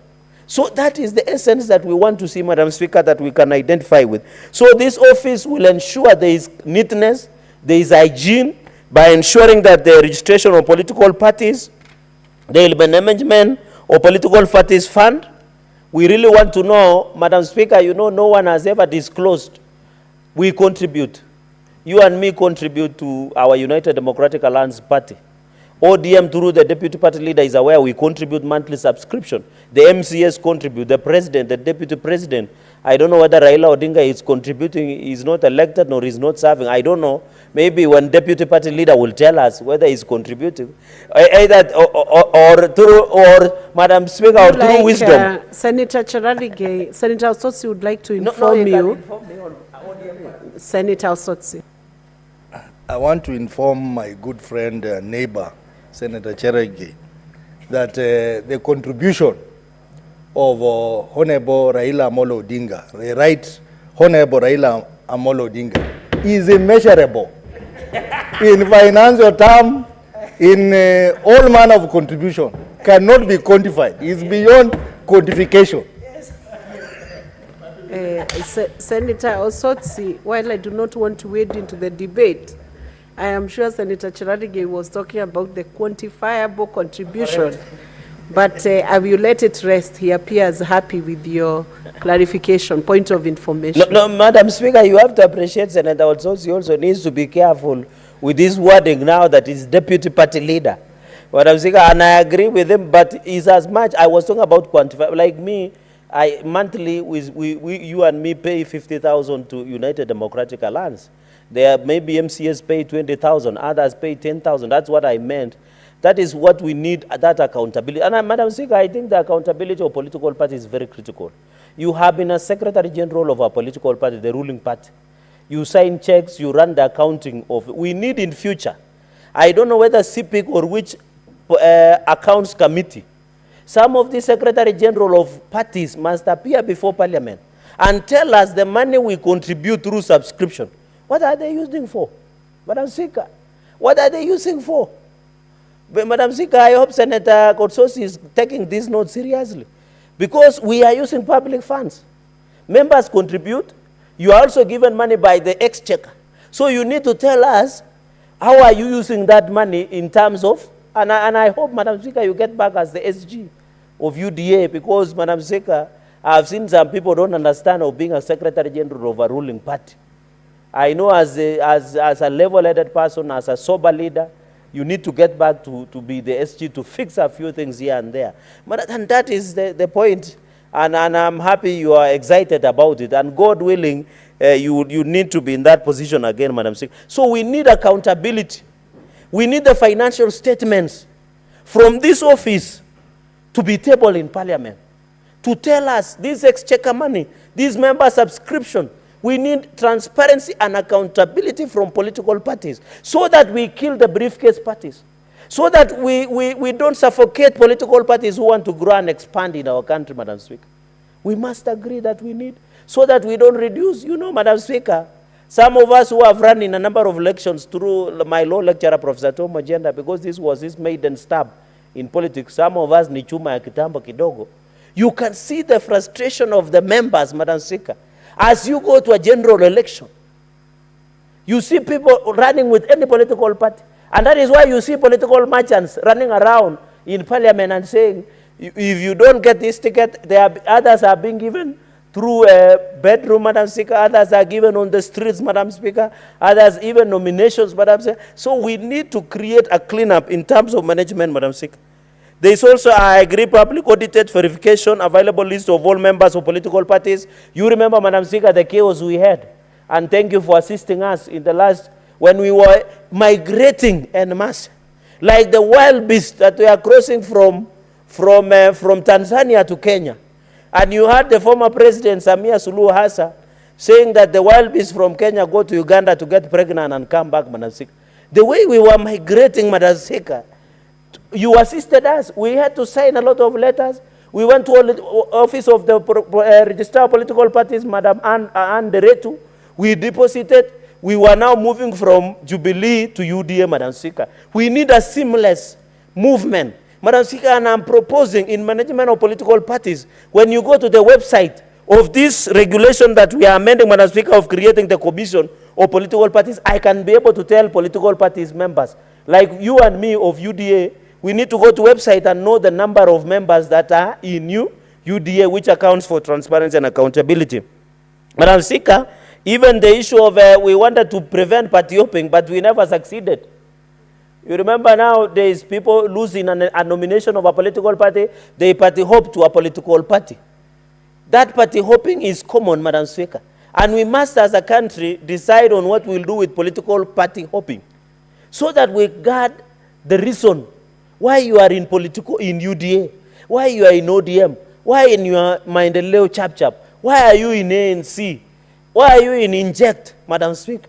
So at the end of the day, you must have ideological principle that you follow, and that is point H, Madam Speaker. Even the names, the simple, Madam Speaker, those are issues that you understand. You are a senior lawyer in this republic. The only number 4, Madam Speaker, is as clause number 33B. I will propose that we amend this section. There it says the commission shall comprise the 5 commissioners appointed by the president with the approval of the National Assembly. Madam Speaker, why are we legislating ourselves out of business? Why are we legislating ourselves out of business? What is this? What is happening? Under Article 93, Madam Speaker, Parliament is both Senate and National Assembly. Madam Speaker, we must amend. Political parties is the business of politicians, and we are in Parliament. You cannot tell me the commissioners who will serve. The National Assembly can go and approve and leave Senate out. Yet we are political animals. Sorry to use that word strictly in its sense. We also be in political parties. Why would we legislate ourselves? Why would we give somebody a different mandate, Madam Speaker? Therefore, I'm proposing that clause number 33B be amended to ensure on the composition. I don't have a problem. I'm happy. They have said 6 years, Madam Speaker. Therefore, it will allow staggering going into the future, Madam Speaker. And then with the Public Service Commission and SRC, I think I agree with Parliamentary Service, Public Service Commission, sorry, it's not Parliamentary Service, Madam Speaker, so that we continue. Madam Speaker, the reading of Article 91, we must agree that we need parties that reflect the face of Kenya. We should kill the tribal political parties, kill regional political parties, Madam Speaker, so that we follow the basic requirements. Madam Speaker, we are one nation, one people, under God, Madam Speaker. You can see, and we need, Madam Speaker, I wanted to make a very critical point. The Constitution recognizes the role of marginalized and minorities. I am yet to see a political party that has in its senior position a minority or a majority, Madam Speaker, as in leadership of political parties. Yet our Constitution had a future. I want to see one day a political party leader of ODM to be a Pokomo. I am one day to be happy to see UDA political party leader to be a Turkana, Madam Speaker. So that we don't bring this tribal dominance and tyranny of the big tribes, the big 5. I can equate it to the wildlife, Madam Speaker. Let us ensure that we inculcate the minority and majority, and even the Gen Z, the youth, the women. I'm happy by the, Madam Speaker, have you noticed in this country, and I saw my sister, the minority leader, Milio Diambo, launching her book the other day, and a number of you women leaders. The only thing about gender, Madam Speaker, I have seen, and I don't know whether it is good for the country, that the issue of any representation, both appointive and elective, they are discussing about women only. I have not heard somebody talking about the youth. Some of us who are young people, we had to fight through to be where we are today. We need support system, our young people. People living with disability, we need them on the table, Madam Speaker. People, women, I'm happy women are receiving a lot of attention. But But where will youth go? I'm happy youth, out of their own energy and zeal, they have come up strongly. What about the people living with disability? What will we do them? What about the minorities, the ingems, the marginalized, Madam Speaker? We must, as a political parties, be deliberate. And that is why even we had proposed, even in there was a proposal that one side, Madam Speaker, we ring fence or we create protected constituencies for only women so that we give them chances of winning seats. While I agree that could work, but how long will it work? Like the women representative seat, Madam Speaker, as a sunset clause. You and me know that. But what we did do to ensure more women are in leadership and elective and appointive, Madam Speaker, even in cabinet, even in presidency, Madam Speaker, even in Senate, Madam Speaker, we are happy that even going into the future, we must have either a speaker or a deputy speaker who is a woman, Madam Speaker, of substance to sit on the seat, because we don't see you through the lenses of gender. So I'm happy, but I want to ask women leaders the way they were championing for women. There are many minorities, marginalized youth and PWDs in future, Madam Speaker. Madam Speaker, on the legislation of political parties, I agree that there should be regulation, there should be functions, there should be supervision, Madam Speaker, and management of political parties, accounting restriction. Madam Speaker, I think finally I'll conclude this. If you can just, I can say I still have a few minutes. On use of public resources. I know, Madam Speaker, there are many by-elections coming up, and I hope, and I want to ask colleagues, some of us are political party leaders here, to fast-track the issue of appointment of substantive IEBC commissioners, so that places like Banisa, Madam Speaker, other places like wards that we don't have MCS, can have opportunity to elect MCS and members of parliament, Madam Speaker. I appeal that as a nation, it is the right time to put IEBC in place so that by-elections can happen. But I want to also appeal, Madam Speaker, in conclusion, that we also become hard against using of public resources, both at the county and at national level, so that we protect the integrity of our offices, Madam Speaker. So that when we are elected, we are not elected to represent the interests of individuals or organizations or entities. Madam Speaker, you are aware in some countries, corporations are so powerful that they even sponsor, can I just 30 seconds, Madam Speaker? It's 1 minute. Yeah, thank you, Madam Speaker. 30 seconds, some corporations even sponsor candidates because of their own interest. Even in counties, there are business people who sponsor. So how do we protect public resources that shall be ensured that we don't abuse? It is through establishment and replacement by having a commission that will ensure political parties are managed within the Republic of Kenya. With those very many remarks, Madam Speaker, and your indulgence, I beg to support this amendment that of the political parties amendment number 2, Bill 2024, with amendments specifically to clause 33B, Madam Speaker, and I thank you, and I hope to see you becoming the SG of our party, because we need you there so that some things can start working. I thank you, Madam Speaker. Thank you very much, Senator Cherarige, and always for the support. Yes. Senator Osotsi Godfrey Atieno. Thank you very much, Madam Speaker, and all the members who have contributed to this very important bill. Madam Speaker, as you are aware, this bill is one of the bills that emanated from the NADICO report that was a product of bipartisan negotiation between Kenya Kwanza and Azimio.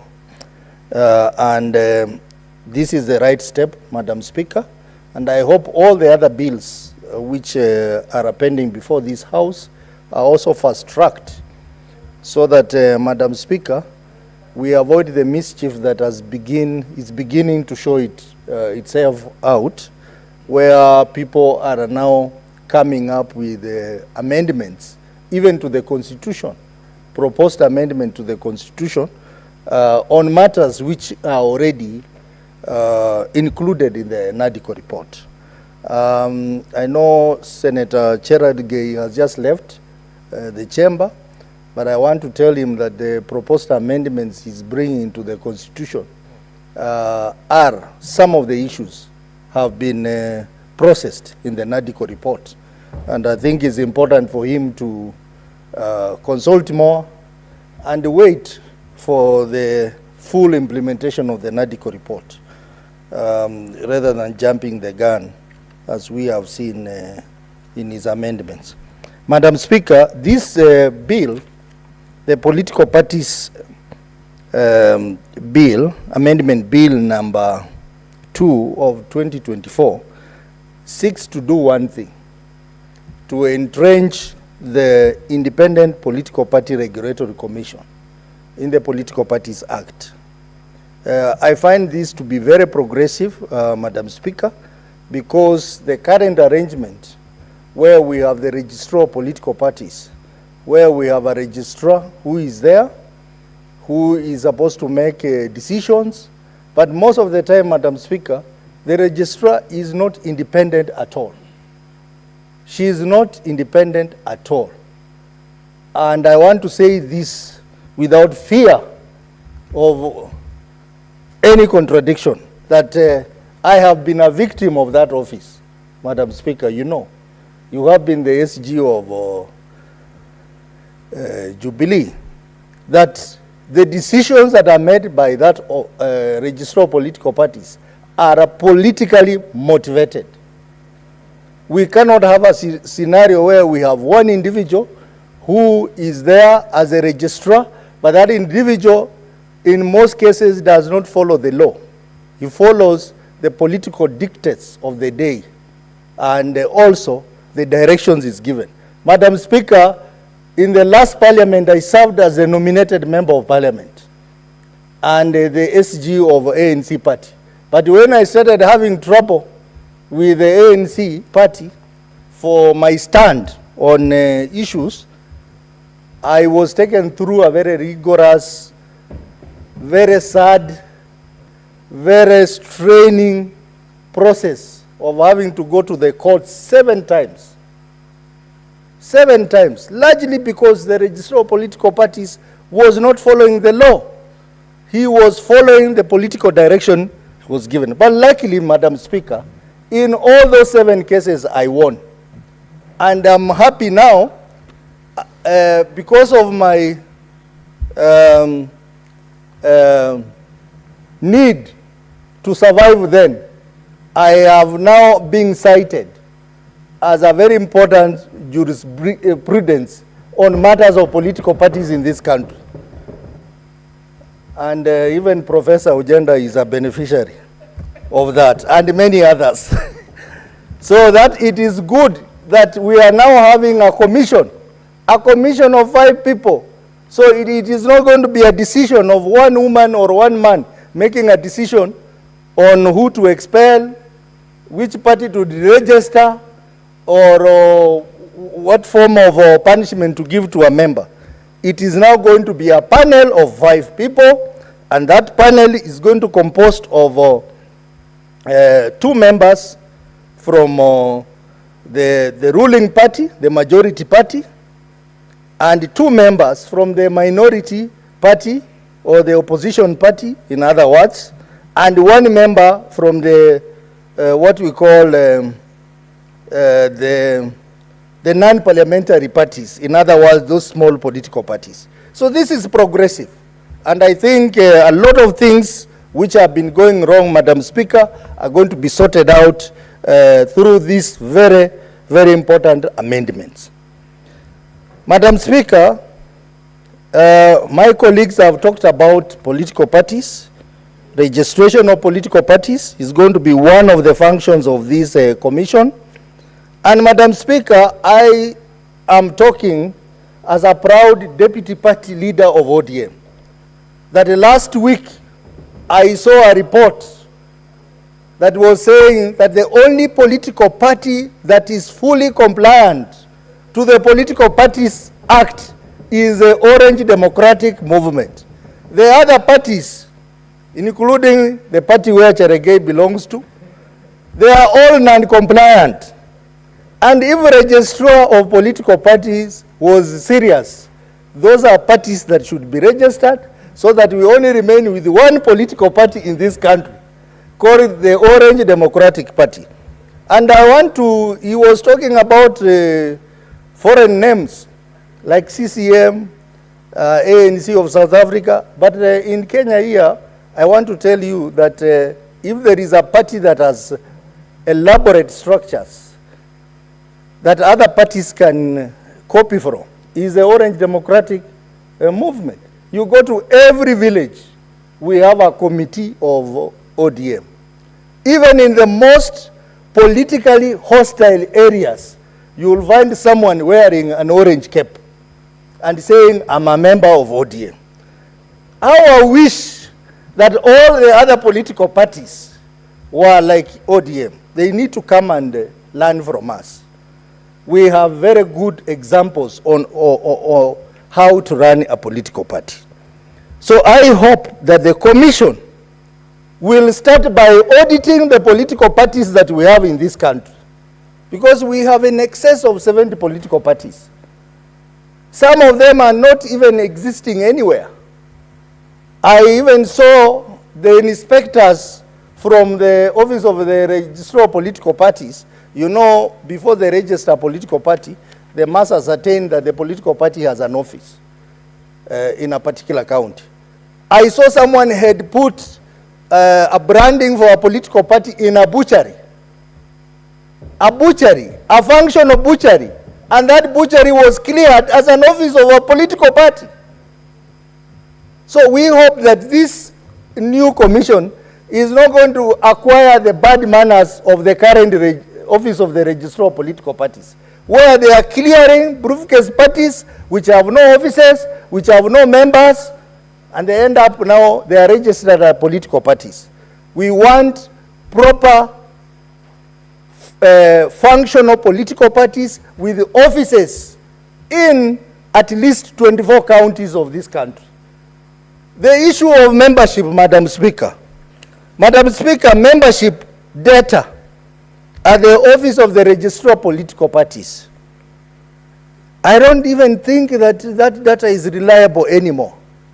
If you go there, you may even find that you belong to 5 political parties. You may find that you are an elected member, but the records are showing you belong to another party. How did it happen, Madam Speaker? So one of the things they need to audit when they assume office, this commission, is to have a look at the membership data for political parties in this country, harmonize it, so that so that we have a member or a person belonging to one political parties at a time. Madam Speaker, the issue of political parties fund. The political parties fund was a good idea, Madam Speaker. But I think Treasury is violating the law, Madam Speaker. Because the law is very clear, the Political Parties Act is very clear, that a certain percentage of the national revenue should go to political parties. Right now, the Treasury or the Kenyan government owes the Orange Democratic Party 11 billion shillings. And I hope maybe Jubilee, because you are still new, maybe is in the range of 5 billion shillings. This is a lot of money, Mr. Speaker, which if it went to these parties, it will make them even more stronger. I want to disagree with those who say that all political parties in Kenya should be funded. I can only agree to that analogy, Madam Speaker, if those parties are properly regulated. If you have offices in 24 counties, functional offices, if you have membership register, if you are complying with the Political Parties Act, and if you have your members elected in positions, then you can qualify. But we cannot say all political parties, including briefcase parties, to get money from the Political Parties Fund. So this fund must also be looked at so that only deserving political parties must get funding, and this funding must be properly audited. Just hold on, Senator Osotsi. Professor Ojenda Odhiambo Tom, what is your intervention? What's your point of order? Madam Speaker, under Order 41, Standing Order 41, I note that there's no quorum and that perhaps it is time that the House should adjourn so that the debate on this issue can be continued. Senator Osoti can have time to continue. I mean, he has very good ideas, and I think especially is sharing that ODM is the only compliant party. This is a submission, Madam Speaker, that should be made when we have more of our brothers in the House, because I know he's a party leader, and I know that there are other party leaders from other regions of the country, so that General Cherargei can listen to him. I believe, Madam Speaker, this is the time when we should adjourn so that we come back at a time when Senator Osoti can continue his submissions that are very erudite and on point, refreshing, and he comes to the party with the strength of a real party leader. Thank you, Madam Speaker. Thank you, Professor Tom. Clerk, can you confirm whether we have quorum? There is no quorum. I would request the Sergeant at Arms to ring the quorum bell for 10 minutes. There are no people. 10 minutes, I would have finished. There are no people.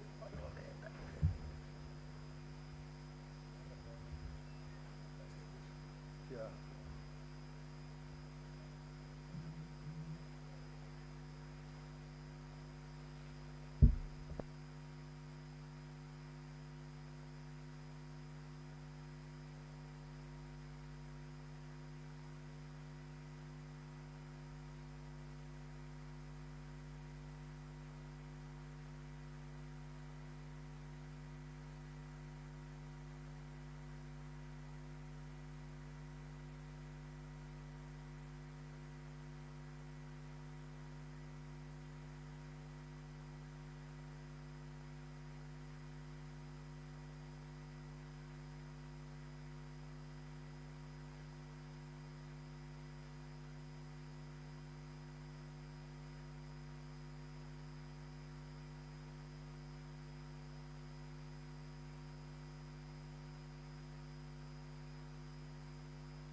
Having failed to attain quorum at the expiry of 10 minutes, the Senate stands adjourned pursuant to Standing Order 41-2A until Tuesday, 8th October 2024 at 2:30.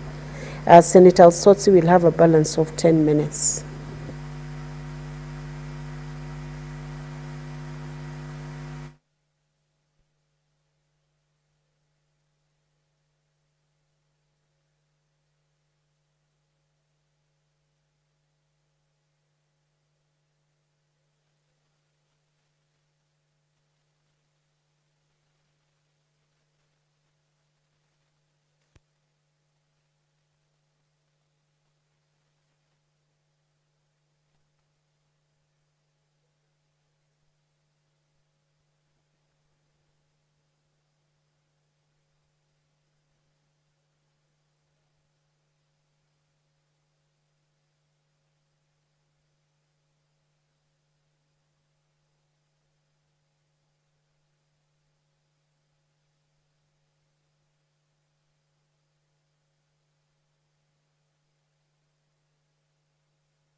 Amudat 3, Amuria 6, Bulisa 3, Busianyi 39, Busia 58, Buvuma 3, Serere 8, Hoima 21. Last time we said, let us be the last. I have a list here of all these districts. This is unfair because this was supposed to harmonize, to bring equity.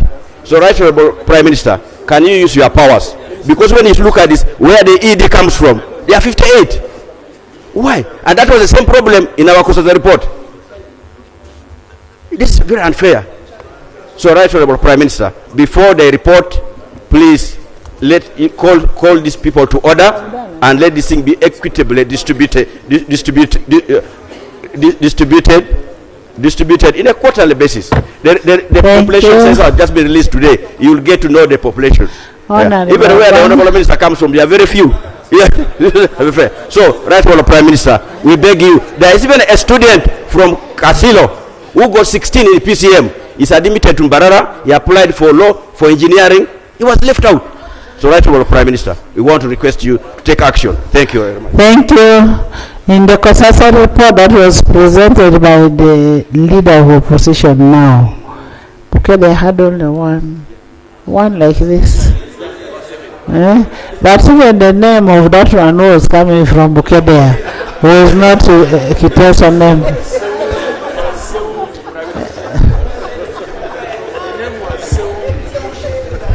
While, first of all, Madam Speaker and honorable colleagues, I want to thank my able Prime Minister for giving me the opportunity to answer the question which has been raised by Honorable Elijah Cooper. Colleagues, I want to draw your attention that the higher students loan scheme is always advertised on the national newspapers. Number two, we are all advised, and those students are advised to apply online. Number three, Madam Speaker, can I be protected? Number three, I thank Honorable Cooper for raising these matters, but I would also be much more interested in finding out if it is Katakwi, how many students from Katakwi did apply? Because if you're saying in Katakwi 3 got, maybe even if it is 10, if it is 10 and 1 got, then there is a question. But if we are saying Wakiso 200 or 300 have applied and 50 or 60 have got, is there a problem with that? So I want to say this, honorable colleagues, the system we are using as a Minister of Education is extremely very, very good system, and it helps all of us to get the most competent, the most qualified. I know the demand for us to take more is there. And we have always been asking for more money for us to admit and to take more students. But as of now, I want to employ Honorable Cooper here. I am available. I can get the list he has. I can cross-check with the Secretariat. Then I can report back to Parliament. Honorable Minister. I thank you. Honorable Minister, let's work towards helping our country. Equity. We want equity. Let's work towards helping Uganda, helping the president, helping executive, legislature in checking. Maybe he's a whistleblower. And we must thank him for bringing it up. So you go back and check what is outside there. Maybe the technical people are not telling you or telling us the truth. That would help us really. Because we cannot continue covering people when people are doing wrong things. Honorable, it is in good faith. Madam Speaker, I thank you for that candid talk, but I also want to say, like I did allude earlier, that I'll be interested in getting this information from Honorable Cooper. I go back to the ministry so that I can correlate and get back to Parliament with the information he has, if it is true. And I would like, Madam Speaker, to request you that you permit us entirely to come and make a presentation on as far as the subject matter is concerned as the Ministry of Education and Sport. I thank you. I want Honorable Elijah, you to lay that on table. I want a report of COSASE of last year when Honorable Senyi was a chair, also to be looked at, so that it gives you the trend and you come with a formed decision. It helps us because you're helping the Prime Minister. Thank you, Right Honourable Speaker. Right Honourable Speaker, I want to request my brother that this I bring this in good faith. I'm bring Honourable Seungu, please. Right Honourable Speaker, Honourable Minister, Honourable Peter Gwang, I'm bringing this in good faith. Following what we discovered in Kosase, I was part of that team. Right Honourable Speaker, I gave the example of one young man who was admitted in Barara and who applied and was not taken. And there are a number of cases. Honorable Musasi here raised the same issue regarding Banda. So, Right Honorable Speaker, allow me to lay on the table the list of the Higher Education Students Financing Board list of successful loan applicants for the year 2024-2025. I beg to lay. Please lay. Honorable Minister, we want an analysis of admissions and kindly report back to the House. Madam Speaker, I will also be able to bring, like I did say earlier on, that I will download the entire list of those who applied in each district vis-a-vis what has been taken. But I also want to remind you that the demand is overwhelming and yet the financing envelope is small. I thank you. Right Honorable. Honorable Elijah, the principle of equity. Madam Speaker, thank you for the opportunity. I want to give the Minister more information. Madam Speaker, I sit on the Committee of Education and Sports. And apart from this is complaining the number of students who are admitted, even the universities themselves are complaining. Some students who apply in some universities are not taken. So you find a private university has 200 students admitted in that university. A government university or public university, nobody is admitted there. And I can give you that information in writing and lay it on table here on Tuesday, Mr. Minister. So what my honorable colleague is talking about and what the House is talking about is correct, that there is an issue. Actually, we call it a comedy of errors. There is a comedy of errors in that scheme. Right Honorable. Right Honorable Speaker. Honorable members.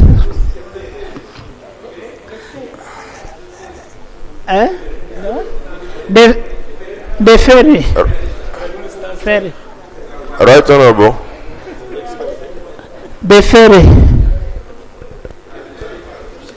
The ferry. Now, Prime Minister has not answered about the ferry. Now, let's first have the ferry answer there, then you bring.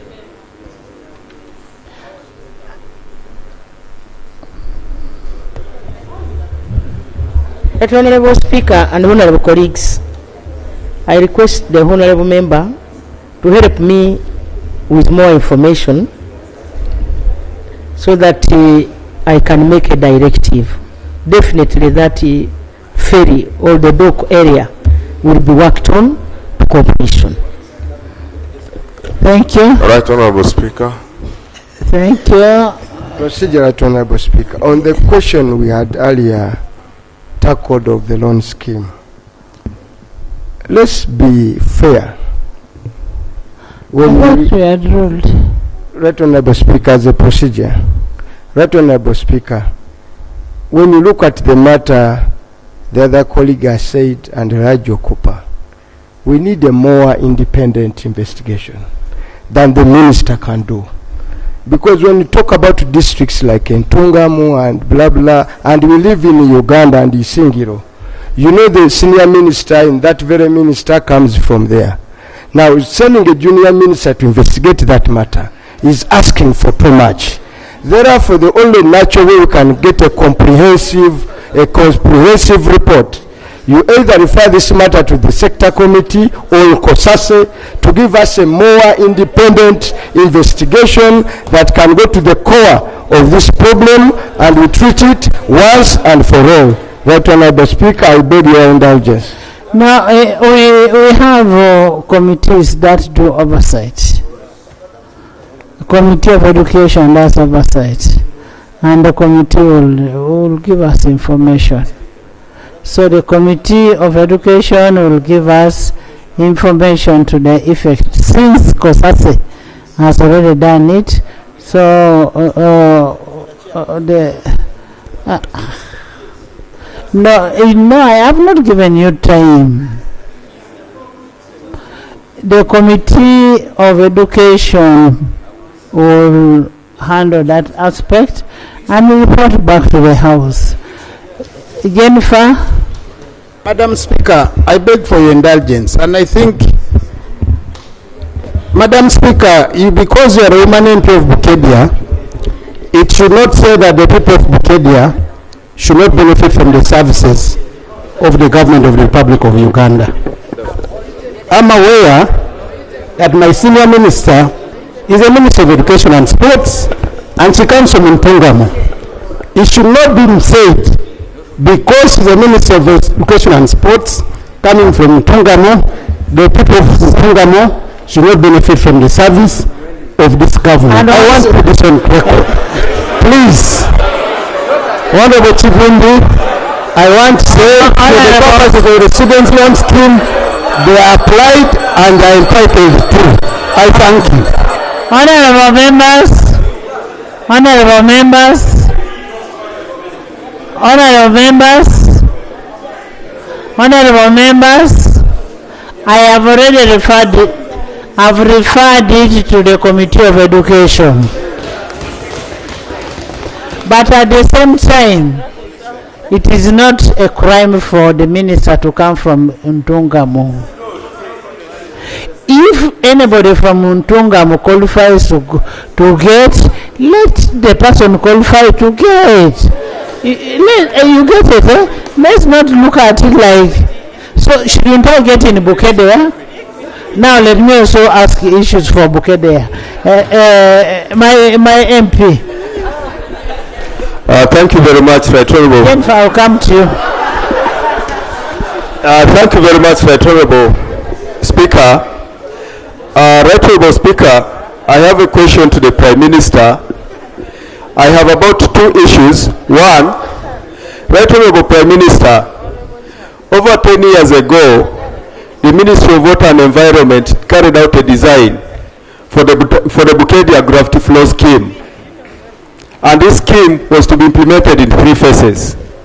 In 2015, the government of Uganda procured a loan from the African Development Bank to implement phase 1 of this scheme.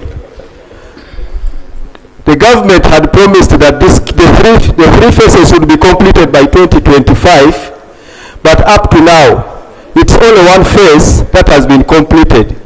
The scheme was meant to benefit Prime Minister. The scheme was meant to benefit over 262,000 people from the districts of Sironko, Mulambuli, Bukedea, and Kapchorwa. Since the implementation of that scheme, the ministry has never shown any effort or has never come to this house to tell us the fate of the other two phases, that is phase 2 and phase 3.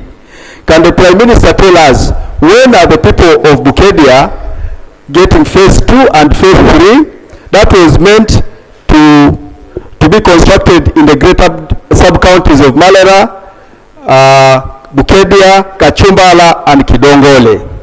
Secondly, Right Honorable Prime Minister, 2 years ago, the Ministry of Works and Transport did a procurement for a contractor to construct a bridge that would ease transport between Bulambuli and Bukedea district. That's at around Tajar. But up to date, there is nothing that has taken place on the ground. On the same note, the same ministry did a procurement of a contractor to procure a contractor to construct a road, to rehabilitate a road from Bukedea Town Council up to Malera roundabout. Up to date, there is nothing on the ground. And people are expectant that these two ministries are going to respond to that. Right Honorable Prime Minister, particularly we are interested to know the fate of all the 3 projects. Thank you. Thank you. Thank you so much, my MP.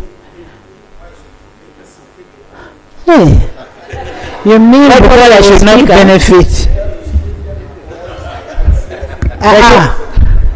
You are saying Bukedea has a stadium. It's a personal stadium. It is not government.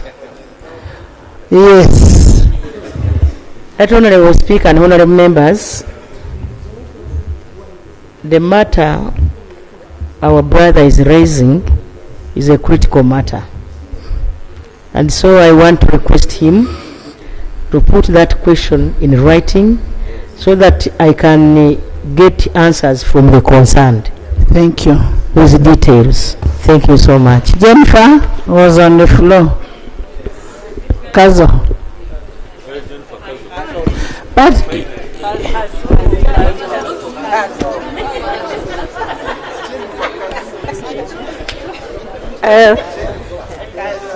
thank you so much, Right Honorable Speaker, for the opportunity. Mine goes to the Prime Minister. Right Honorable Prime Minister, the coffee farmers has gone beyond the 14 districts you are talking about. But on that note, we thank the government of NRM that has led even other districts. I beg to be protected, Right Honorable Speaker. Since the PDM money funds went to the farmers, the coffee farmers, coffee has improved in many districts. But the problem that we are facing is post-harvest handling. I would like to ask the Minister of Agriculture to come up with a plan on how we can handle that, the post-harvest handling, especially on fertilizers and trampolines and many more. The second one is, Right Honorable Prime Minister, our road, the only road that we expect to be tarmacked, the Chegegwa-Kazo Road, the works were supposed to be started on in July, but up to now nothing has been done. I beg to submit. Thank you so much. Thank you, Prime Minister. Thank you, Honorable Speaker, and the Honorable colleague Jennifer from Kazo. I am happy to hear, and I for sure know there is a great COVID revolution, Madam Speaker. Many nursery beds have been The demand is so high. So as the Ministry of Agriculture and UCD and actors, we shall continue to offer advisory on post-harvest handling, on grading of our coffee, on harvesting of our coffee, and I'm happy to note that the compliance so far is encouraging, but we shall continue to offer advisory. Thank you. Thank you, Francis Mujuche. Then Feta. Thank you very much, Right Honourable Speaker. Right Honourable Speaker, my issue to the Prime Minister is in respect to the Buhweju Tarmac Road. Buhweju is the only district in Ankole that has no tarmac connection. The only district in Ankole. And so the connection of Buhweju and the surrounding districts of Mbarara, Iba and Ashema is a problem. This road is not only a presidential pledge or a manifesto one, but it is a priority in the National Development Plan 3. The Prime Minister has talked about this road. The President has called it a priority road many times, but the road is not taking off. Right Honourable Prime Minister, who is delaying the starting of this road? Who is sabotaging government? Who is sabotaging the development plan?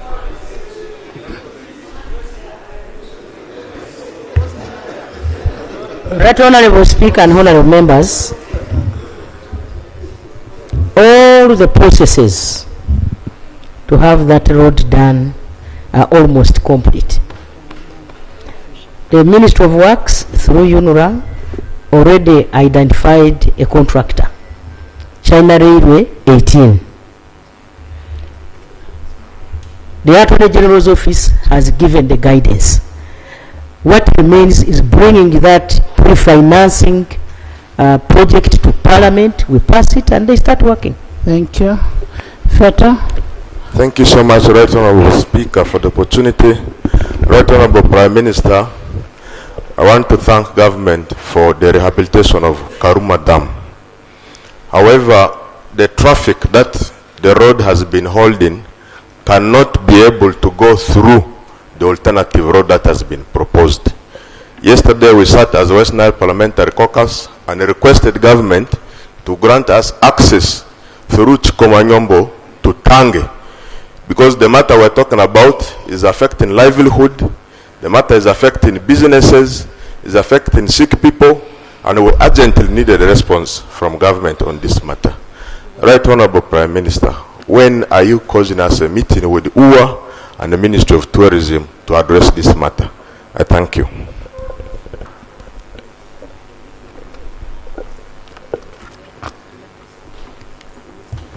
Right Honourable Speaker and Honourable Members, as you are all aware, the old bridge, the Karuma Bridge, was constructed in the early 50s. And so we are trying to rehabilitate it so that its lifespan can extend as we put a new one financed by Japan, JICA.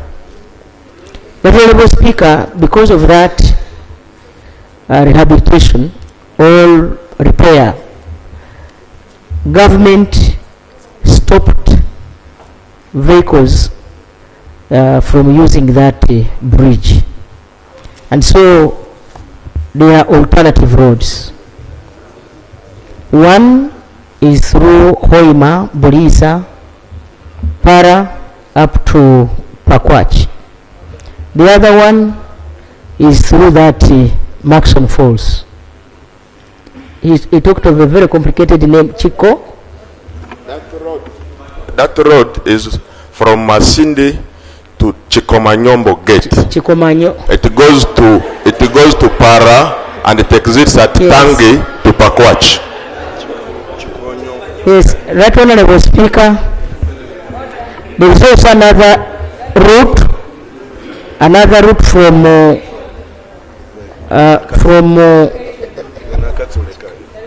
Wenkunye, that route where we have a ferry, Masindi Port. Right Honourable Speaker, we put another ferry on Masindi Port so that we facilitate the big traffic that was almost 3 kilometers inside and the other side. So I want to report that at least there, the vehicles have greatly reduced. Yes, I'm told it is now. Thank okay, you will get chance. That Honorable Speaker, the buses, all the buses that go through Chikuma,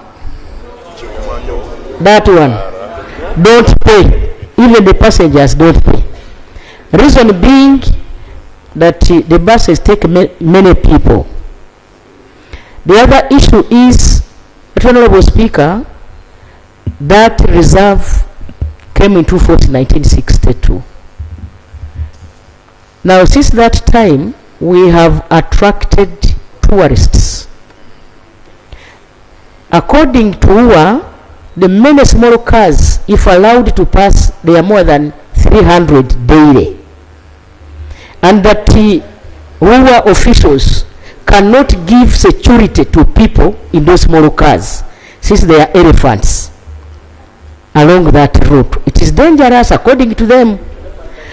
And two, they are also saying that the many traffic, the many vehicles, once they go through there, they create a lot of sound, and the animals will run away. And making these animals come back will take us 15 years. And these tourists come to see the animals. Secondly, that they have no control of people throwing out materials, maybe food or anything. They can easily kill the animals. Those are the explanations they gave me, but the president directed me that they bring those explanations to cabinet on Monday. That's why I had caused a meeting with our West Nile members of parliament, but it was not possible. I'm really sorry. I cannot tell you that we can have it tomorrow, because maybe, I don't know whether I have the Minister for Tourism around. No. So I request, Right Honorable Speaker. Right Honorable, I wanted to make clarification.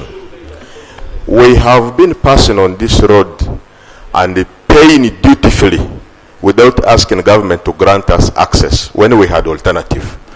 The records are there. Who should not tell us lies. The vehicles we have been passing with through the park have never been attacked by either an elephant or any other animal. Two, as we pass through the park, there is a regulation of not more than 40 kilometers. If you exceed, you pay. So anybody who exceeds the speed pays. Members here who have exceeded the speed have been able to pay. Three, even the buses that pass move with the passengers. Does who have control over whether those passengers will throw rubbish or not? What about a small vehicle that will be carrying 1 or 2 people? This is an appeal we are making. It's a sensitive matter that has put us leaders from West Nile on pressure, and we are appealing to government to look at our point of view. Now we need to get time and have a meeting with the Prime Minister. As leaders of West Nile, get time and have a meeting with the Prime Minister and have that resolved. That should be done next week. Sakol, do you have anything to say?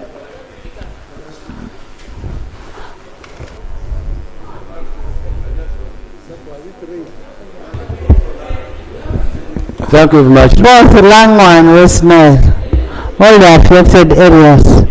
Yes. Thank you very much, Right Honorable Speaker. Right Honorable Speaker, like you called my name, of course I'm not Sako, but I do chair the Uganda Parliamentary Circle, where many colleagues here are members.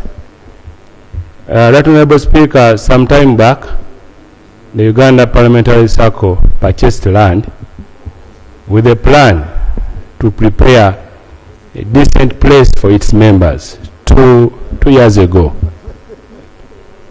The UPDF acquired this land compulsorily, deployed on this land and blocked our access. Yes. And the Minister of Finance pledged on this floor that we are supposed to be paid last financial year.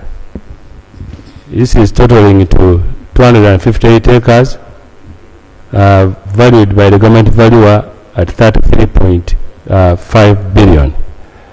To date, this money hasn't yet been paid. Every time I've interacted with the Honorable Minister Defense here, he has directed me to finance, and I'm praying that we get the response from the Prime Minister, because the Minister of Defense has given me a number of empty promises. So my question is, when are we going to be paid now that this is members' money?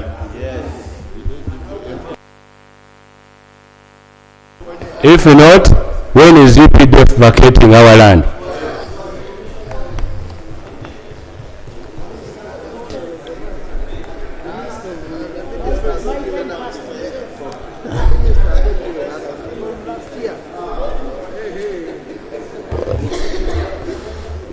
Thank you, Right Honourable Speaker, and thank you, the Prime Minister, for gracing me with this opportunity to respond to a matter that I'm already accused of being empty, giving empty promises. This is a very critical matter because we are, like for myself, I am conflicted because I'm a member of the Uganda Parliamentary Circle. The UPDF did not go to that land out of convenience, but was for strategic reasons. It is true that we are there, and the chairperson of the circle, we don't have any intention of vacating the land, and what we have, what Honorable Robert said is true, that the matter is now at a higher level. This House has engaged with the government at higher levels, and I think the Right Honourable Prime Minister would only be needing you to give the directive to the Minister of Finance to avail the funds. But all the processes is done. We are only waiting for your directive, which you are coming to give here now.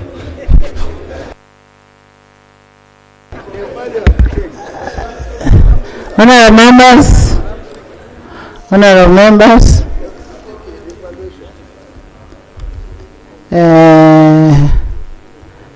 you got the answer?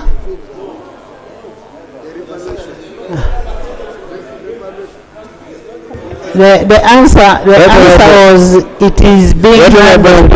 The answer was it is being handled at a higher level. At a higher level. Higher level is what? Higher level is between the Prime Minister and the President. And you know the Prime Minister is an able Prime Minister. Honourable members, you mean you don't get paid? I was adjourned to 2 on Tuesday.